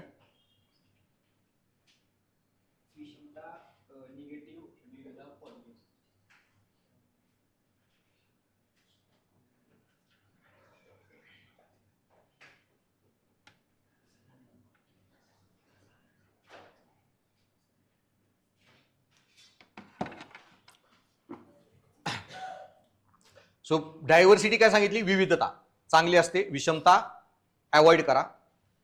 आणि विषमता आपण विलिंगली चूज करतो, सॉरी विविधता, विषमता आपण विलिंगली चूज करत नाही. सो विविधता आणि नॅचरली जन्माला आलेली आहे, कल्चर, जॉग्राफीचा इम्पॅक्ट, हिस्ट्रीचा इम्पॅक्ट वगैरे. विषमता ही सिस्टमॅटिक गोष्टींमुळे क्रिएट होते. सो दोन्हीमध्ये काय फरक आहे मग?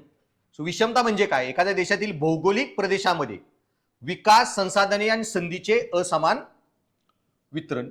सो एका भागामध्ये विकास नीट झाला नाही, संसाधने नीट नाहीयेत वगैरे, दुर्गम भाग आहे जॉग्राफिकल वगैरे, आणि याच्यामुळे जन्माला आली ती विषमता. सो भारतामध्ये राज्य, जिल्हा, शहरी, ग्रामीण भागातील उत्पन्न, आरोग्य, शिक्षण, पायाभूत सुविधा, शासनाच्या पातळ्यांवरील असमानतेत दिसून येते. तर डायव्हर्सिटी काय आहे? सांस्कृतिक, भाषिक, पर्यावरणीय आणि ऐतिहासिक भिन्नतेचे नैसर्गिक व सकारात्मक रूप. सो ती विषमता, विविधता नैसर्गिक आहे आणि सकारात्मक आहे. ओके. आणि ऐतिहासिक, भौगोलिक दोन्ही मधले फॅक्टर मोस्टली सेम असू शकतात, विषमता आणि विविधता जन्माला यायचे. सो मग विविधता काय आहे की नैसर्गिक, सांस्कृतिक, ऐतिहासिक. ओके. विषमता पण संस्कृतीशी मिळतीजुळती असू शकते, काही जातीच बॅकवर्ड आहेत वगैरे मी जे सांगितलेलं, किंवा तुमची ऐतिहासिक पण, की हिस्ट्रीमध्ये काय झालं एखाद्या घटकाबद्दल त्याच्यामुळे पण जन्माला येऊ शकते. सो आर्थिक, विकासात्मक किंवा अनेकदा संरचनात्मक. सो विषमता आर्थिक असते, विकासामुळे डेव्हलपमेंटचे बेनिफिट न पोचले वगैरे, किंवा अनेकदा संरचनात्मक, इन्स्टिट्यूशनल वगैरे, किंवा संरचनात्मक बदलामुळे, जे मी सांगितलं वंजारी समाजाचं आधी काही लय रिच होता आणि राजपूत जात होती, जे वॉरमध्ये गोष्टी सप्लाय करायचं काम करायचे. पण नंतर ब्रिटिश आल्यावर रेल्वे झाल्या, मॉडर्न ऑटोमोबाईल्स आल्या, हे सगळं आलं, विमानं आली नंतर, मग त्यांचा इन्कमचा सोर्स निघून गेला आणि ऑटोमॅटिकली पूर्ण संख्यात्मक बदल, आणि त्याच्यामुळे पुढे काय चालतात, गरिबीचं प्रमाण वाढणे. सो तुमचा डिस्पॅरिटी आर्थिक, विकासात्मक, संरचनात्मक. सो राष्ट्रीय ओळखीचा भाग म्हणून साजरा केली जाते आणि सकारात्मक आणि समृद्ध करणारी. सो विविधतेमुळे राष्ट्रीय ओळख आहे आपली आणि साजरा आपण सेलिब्रेट करतो डायव्हर्सिटी. विषमता काय? समस्याजनक, असमानतेचे प्रतिबिंब, नकारात्मक आणि समाजाला अस्थिर करणारी. ओके. इनस्टेबिलिटी, क्राईम वगैरे सगळ्या गोष्टी वाढू शकतात. सो मग विविधता, भाषा, तमिळ विरुद्ध बंगाली, अन्न, पोशाख वगैरे. विषमता, बिहार विरुद्ध केरळ, HDI वगैरे, किंवा उद्योगामध्ये पूर्व भारत विरुद्ध पश्चिम भारत. देन संघराज्य व्यवस्थेखाली सांस्कृतिक मान्यता व संरक्षण. सो विषमतेला आपण विविधतेला जतन करतो, फेडरल पॉलिसी बनवून, काही कल्चरल ग्रुप्स आहेत त्यांना प्रोटेक्शन देऊन. जसं नॉर्थ ईस्टला आपण इनर लाईन परमिट बनवलेला आहे, तिथं लोक किती जात आहेत नाही जात आहेत त्याच्या लिमिटमध्ये गेली पाहिजेत, तिथं जमीन विकत नाही घेऊ शकत वगैरे. सो आपण फेडरल पॉलिसीने ह्याला प्रोटेक्ट करायचं काम करतो. ह्याला पण पॉलिसी लागतात सरकारच्या, धोरणं.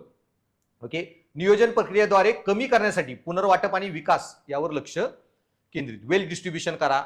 ओके. तुमचे प्रोजेक्ट डिस्ट्रीब्यूट करा, तुमच्या पॉलिसी, स्पेशल रिजनला स्टेटस द्या वगैरे, किंवा ST पॉप्युलेशन जर असेल त्यांच्या जमिनी तुम्ही विकत घेऊ शकत नाही, हे जे सेपरेट प्रोटेक्शन्स वगैरे, आणि विकासासाठी आपण ऍक्च्युली पावलं उचलतो.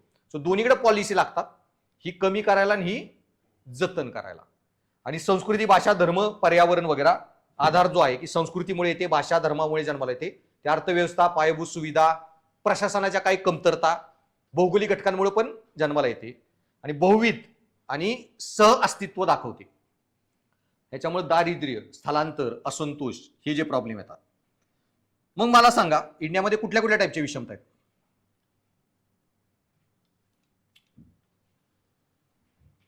विषमतेचे प्रकार.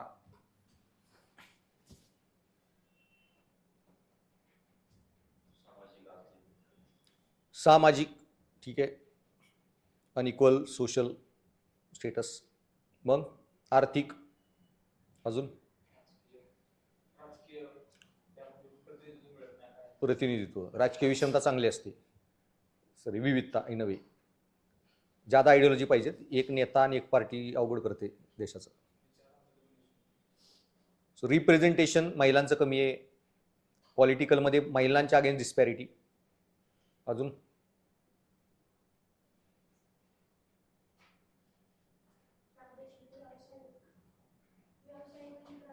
व्यावसायिक, बऱ्याच व्यवसायांमध्ये काही कास्ट कम्युनिटी आहेत. मुस्लिम्स प्रशासनात खूप कमी आहेत. प्रादेशिक, प्रादेशिकमध्ये पण 2 येतात, मग 3 येतात. भौगोलिकदृष्ट्या मग हिली रिजन आणि प्लेन मधले लोकांमध्ये विषमता, नॉर्थ इंडिया आणि साऊथ इंडियातली विषमता, इंटरस्टेट आणि इंट्रास्टेट विषमता, मराठवाडा, वेस्टर्न महाराष्ट्र, कोकण वगैरे एका राज्यातली. देन तुमचं हे जे आहे तेलंगणा, रायलसीमा आणि कोस्टल आंध्रा वगैरेतली विषमता. अजून शहरी आणि ग्रामीण विषमता मेजर. अजून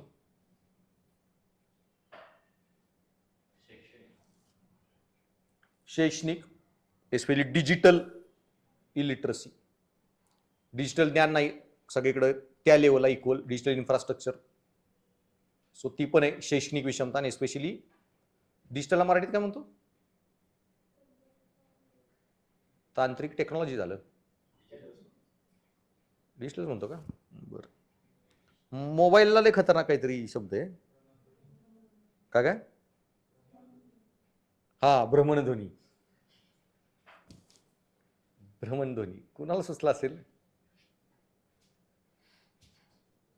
बारी. अजून आता ह्या ज्या विषमता आहेत ना वेगवेगळ्या टाईपच्या, सो आर्थिक, सामाजिक, शहरी ग्रामीण, उत्तर दक्षिण, नॉर्थ साऊथ, राज्यांतर्गत, इंट्रास्टेट, शैक्षणिक, आरोग्य, हेल्थमध्ये पण डिस्पॅरिटी. 30-32% लोकांकडे इन्शुरन्स आहे इंडियात, तो पण कंपनीने दिलेला ना की स्वतःचा. देन जातीनिहाय, लिंग आधारित आणि परत डिजिटल विषमता वगैरे. आता त्याच्यामध्ये एक शब्द मेजर लक्षात ठेवा विषमतेमध्ये, जो पेपरमध्ये आला तर. ओके, आता सगळ्याच गोष्टी शिकू शकत नाही, थोड्या कॉमन सेन्सनी पण लक्षात ठेवायचा. हा लय शब्द महत्वाचा आहे की तो आला तर तुम्हाला उत्तर जे लिहायचंय.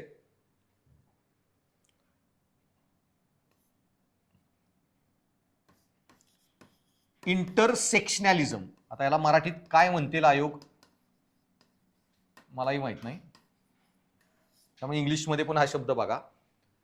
इंटरसेक्शन म्हणजे आपण म्हणतो ना अंतरछेद.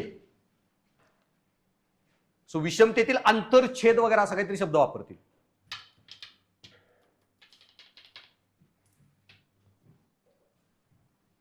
काय आहे इंटरसेक्शनॅलिझम शब्द? खूप महत्वाच्या प्रश्नात हाच येणार आहे. ते असले एवढे पेटी प्रश्न कोण नाही विचारणार आहे तुम्हाला, त्यामुळे मार्केटमध्ये काही शिकवता त्याच्यात जाऊ नका. MPSC म्हणून काहीतरी इझी वाचा आणि शिका. What is intersectionalism? हा आत्ता सगळ्यात जास्त जो डिबेट चालू आहे टॉपिकचा सोशिओलॉजीत, कारण बेसिक स्टडी लय झाले, जातीमधले काय प्रॉब्लेम आहेत, विविधता वगैरे वगैरे. आता सगळ्यात जास्त ह्या टॉपिकवर डिबेट चालू आहे. इंटरसेक्शनॅलिझम काय आहे?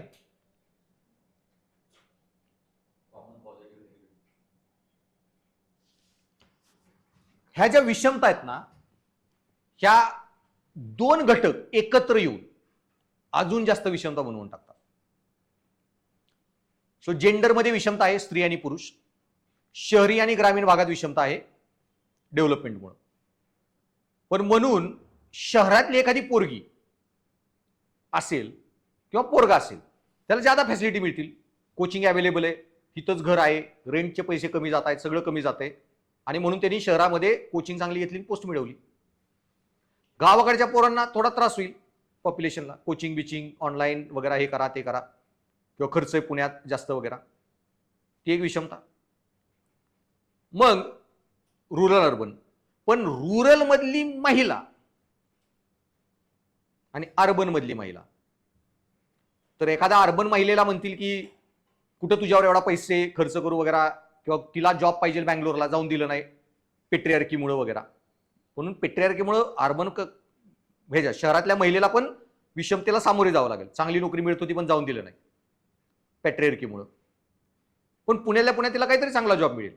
पण गावाकडच्या पोरीला ग्रामीण आहे म्हणून पण विषमतेला सामोरे जा, आणि महिला आहे म्हणून पण विषमतेला जा. की पोरगी तर कशाला हिला शिकवा, पोरगी तर आता 1 वर्ष दिलं पुण्यामध्ये राहून, आता कशाला अजून खर्च करा. हे डबल विषमता, त्याला म्हणतात इंटरसेक्शनॅलिझम. आणि आता आपण ज्या स्कीमा चालवल्या ना 50-60 वर्ष, जो गटाला जास्त फायदा मिळाला ना, जो फक्त पहिल्या विषमतेमुळे प्रभावित होता, जे डबलमुळे होते ना ते मागच राहिले. Same way. आणि एका महिलांच्या बाबतीत नाही, जातीच्या बाबतीत पण येतं. शहरातल्या ज्या जाती आहेत त्यांना रिझर्वेशन जास्त फायदा झाला कम्पेअर टू गावाकडच्या जाती. कारण ते गावाकडे म्हणून चांगलं एज्युकेशन नाही मिळालं. सीट तर रिझर्व केल्या की 15% SC ST ला, ओबीसीला 27% वगैरे. पण शहरात राहणारे SC ST ला चांगल्या शाळेत शिकायला मिळालं, ओबीसीला चांगल्या शाळेत शिकायला मिळालं, त्यामुळे त्यांनी MPSC लवकर क्रॅक केली आणि पोस्ट मिळवली. कम्प्युटर गावाकडचा जो ZP च्या शाळेत शिकला. कळलं? सो रुरल एरियाचा बॅकग्राऊंड आणि जातीमुळे पण विषमता. किंवा आता एखाद्याला नोकरीवर एखाद्याला ठेवायचं, ओके, 2 ऍप्लिकेशन आले, एक शहरी भागातला आणि एक ग्रामीण भागातला पोरगा. काउन्सिलिंगचा जॉब आहे फॉर एक्झाम्पल. मग बोलायला तुम्हाला स्पीकिंग स्किल चांगले लागतील, लँग्वेज स्किल चांगले लागतील, कम्युनिकेशन स्किल चांगले लागतील. गावाकडचा पोरगा ZP मध्ये शिकला आणि ते त्याच्याकडे नसतील, तर मग जॉब कोणाला मिळेल? शहरी भागातला. हा गावाकडचा आहे म्हणून काय झाली? एक विषमता. पण त्याच्यामध्ये पण गावाकडे त्याची कास्ट काहीतरी वेगळी आहे, आणि त्याच्यामुळं जॉब देणाऱ्याच्या डोक्यात कास्टिझम आहे. मग तो काय करणार? मग शहरामध्ये पण कास्टमुळे डिस्क्रिमिनेशन होऊ शकतं. एखादा आपल्या कास्टमधला घेईल दुसऱ्या कास्टमधला घेण्याच्या ऐवजी, ओके. पण त्याला शैक्षणिक तरी डिफरन्स नाही ना, कारण त्याच्याकडे एज्युकेशन तरी आहे, दुसरीकडे कुठे तो जॉब मिळू शकतो. पण गावाकडच्या पोराला दोन्ही पॉईंटमुळे विषमतेला फेस करा म्हणून. कळलं? रुरल आणि कास्ट. तसं नॉर्थ ईस्ट भौगोलिकदृष्ट्या पण विषमता आणि डिजिटल पण विषमता. तिथं ना मोबाईलचं नेटवर्क येतंय ना काय, ऑनलाईन शिकायचं म्हणलं तरी प्रॉब्लेम पोरांना. मिझोरम मधून अजून एक IPS IAS IAS UPSC select नाही झालाय. अख्ख्या मिझोरम मध्ये इतक्या वर्षात तिथली लोक एडी नाहीत. पण UPSC करायला कोचिंगच नाही तिथं. ऑनलाईन करायची म्हणजे गावागावचं एखादा पोरग रेंजच येत नाही दिवसभर. फोन करायला कुठेतरी डोंगरात जातात. लिटरली सांगतोय, मिझोरमच्या एअरपोर्ट पासून सिटीपर्यंत रेंज नाही येत तासभर. मला टेन्शन येतं, दरी बिरीत कुठं गाडी गेली कॉल कोणाला करायचा, दगड बिगड पडला तर रेंज नाही मोबाईलला. तिथं येऊन कोणाला कळलं बरं अशी गाडी गेली खाली की कटडा बिटा तुटल्याचा पण एव्हिडन्स नाही. भयानक आहे तो रोड, सगळ्या दरीचे एका साईडला. पुन्हा कळणार बी नाही खाली गेलो, म्हणजे एखाद्या रस्त्याने माणसं येत जात राहतील, माहित बी नाही खाली गाडी गेली. भयानक परिस्थिती तिथे. रेंज पण नाही, जंगलात हरवलं बिरवलं कॉलही नाही कोणाला करू शकत. त्या पोरांना शिक्षण घ्यायचं म्हणून पण दुर्गम भाग, आणि डिजिटलचा फायदा पण होत नाही. आता मीच अरुणाचलच्या पोरांचे इंटरव्ह्यू घेत होतो, त्यांची राज्यसेवेचे मी क्लास केलेला. तर ते हॉबीमध्ये टाकले, मी शाळेत शिकवतो किंवा शिकवलंय. म्हणजे तू कशाला शाळेत शिकवलेलं आहे? मला जर आमच्याकडे पाऊस आला की गावाच्या शाळेत मास्तर नसतो 5-6 महिने, म्हटलं असला काय मास्तर आहे, म्हणजे नालायकपणा नाही, मास्तर घेत नाही. तर म्हणला सर ते शहराकडे वगैरे राहतात, शाळेला येतात, पूर आला की ब्रह्मपुत्रा क्रॉसच करता येत नाही. नॉर्मली ते हत्ती बित्तीवर क्रॉस करून येतून हे करायला, पूर आल्यावर हत्ती बी जात नाही नदीत. आणि मग घ्यायला जे ब्रिज आहेत ना ते असे म्हणजे दुसऱ्या जिल्ह्यात नाही एक ब्रिज, म्हणजे तुम्हाला सासवडला जायचंय सातारा मार्गी, कारण इकडं पाणी गेलं सगळं, दिवेघाट बुडला, अशी परिस्थिती. ते तुम्हाला 4-5 महिने मॉन्सून जून चालू झाला, मास्टरच येत नाही शाळेत. माझ्या गावातल्या पोरांना मी शिकवत होतो. सो दुर्गम भागामुळे विषमता, आणि बरं मग ऑनलाईन शिकवा पोरांना तर कनेक्टिव्हिटी पण नाही म्हणून विषमता. आणि ह्या सगळ्यांचा देव नॉर्थ ईस्टच्या लोकांसाठी एकच आहे आता, इलॉन मस्क. लिटरली देव आहे तो माणूस. तंत्रज्ञान शिकताना कळेल तुम्हाला. ते जे सॅटेलाइट त्यांच्या गावागावात रेंज देऊ शकतात, कारण तो टॉवरवरून सिग्नल नाही पाठवते, डायरेक्ट स्टारलिंक सॅटेलाइट. कुठेही बसा दरीत, connectivity will be there. So पुढे आपल्या टॉपिकच बघायचा आहे. Science is tomorrow's god, technology is tomorrow's religion. Essay मध्ये महत्वाचा टॉपिक आहे. सो इंटरसेक्शनलिझम कळालं काय टॉपिक आहे. तो प्रश्न हा असेल तर काय त्याला लिहायचं आहे तुम्हाला ते कळू द्या की इंटरसेक्शनलिझम आंतरछेदन विषमतेचं, ही दोन घटक एकमेकाला आंतरछेद करून अधिक विषमता क्रिएट करतात. सो मग ह्या विषमतेमुळं ही इकॉनॉमिक विषमता आहेत, सामाजिक आहेत, मी सांगितलं urban rural, north south, intrastate, interstate वगैरे. मग आता विषमतेचे परिणाम काय?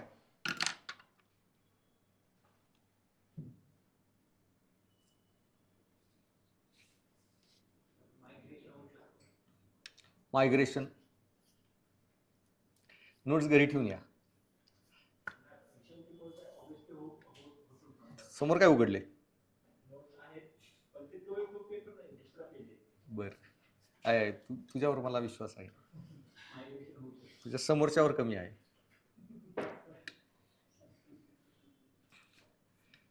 सो सांगा मायग्रेशन.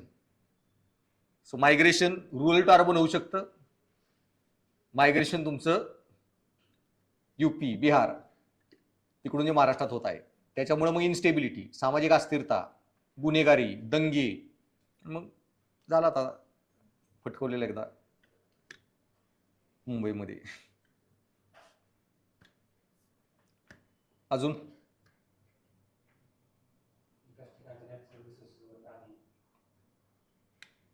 जो राज ठाकरेंचा मेजर मुद्दा आहे, म्हणजे शहराची कॅपॅसिटी असते ना माणसं झेलायची, इतकी माणसं आल्यावर रस्ता तेवढाच आहे ना, रस्ता कुठं अजून मोठे करतात, फॅसिलिटी किती एखादी सिटी हे करणार, सगळेच महाराष्ट्रात यायला लागले. मराठी सिटींना पण लिमिट आहे गोष्टी हँडल करायची, पॉप्युलेशन हँडल करायची, रिसोर्सेस हँडल करायची. सो रिसोर्सेसवर इम्बॅलन्स, इम्पॅक्ट. अजून कोण बोलते? पोल्युशन म्हणजे बाकी घटनांमुळे होऊ शकतं. डिस्पॅरिटीमुळे काय?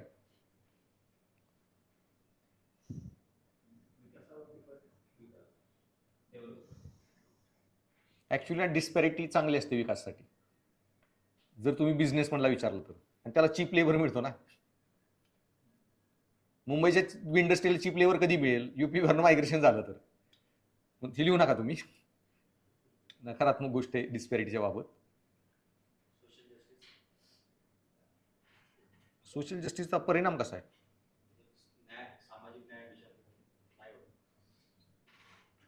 सामाजिक न्यायच विषमतेमुळे लागतो, होत नाही. तो उलट बोलतोय. विषमता आहे म्हणून तर सामाजिक न्यायाची गरज आहे ना.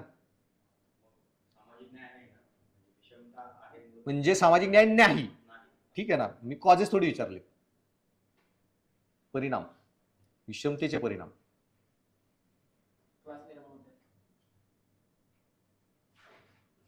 ठीक आहे, म्हणू शकतो. अर्बन मध्ये 2 क्लासेस, अनप्लॅन्ड अर्बनायझेशन, मायग्रेशनचा इम्पॅक्ट आहे, सांगू लिहू शकता. सो बेसिकली इंटिग्रेशनला धोका येऊ शकतो, जे महाराष्ट्रात झालं. बिहारी वगैरे जे मारले गेलेले, राज ठाकरेंचं जे आंदोलन झालं त्याच्यात. सो सातत्याने होणाऱ्या दुर्लक्षामुळे अलगाव, प्रादेशिकतावाद आणि विभाजनवादी प्रवृत्ती वाढीस लागतात. सो मग सेसेशनिस्ट टेंडन्सी, नॅक्सलिझम पण जे वाढलेलं, किंवा आपलं वेगळंच राज्य पाहिजे ह्या ज्या डिमांड वाढलेल्या. आता हे जे बोडो लोक, आता बोडो लोक ज्या ट्रायबल लोक कल्चरली ते सेपरेट राहिले.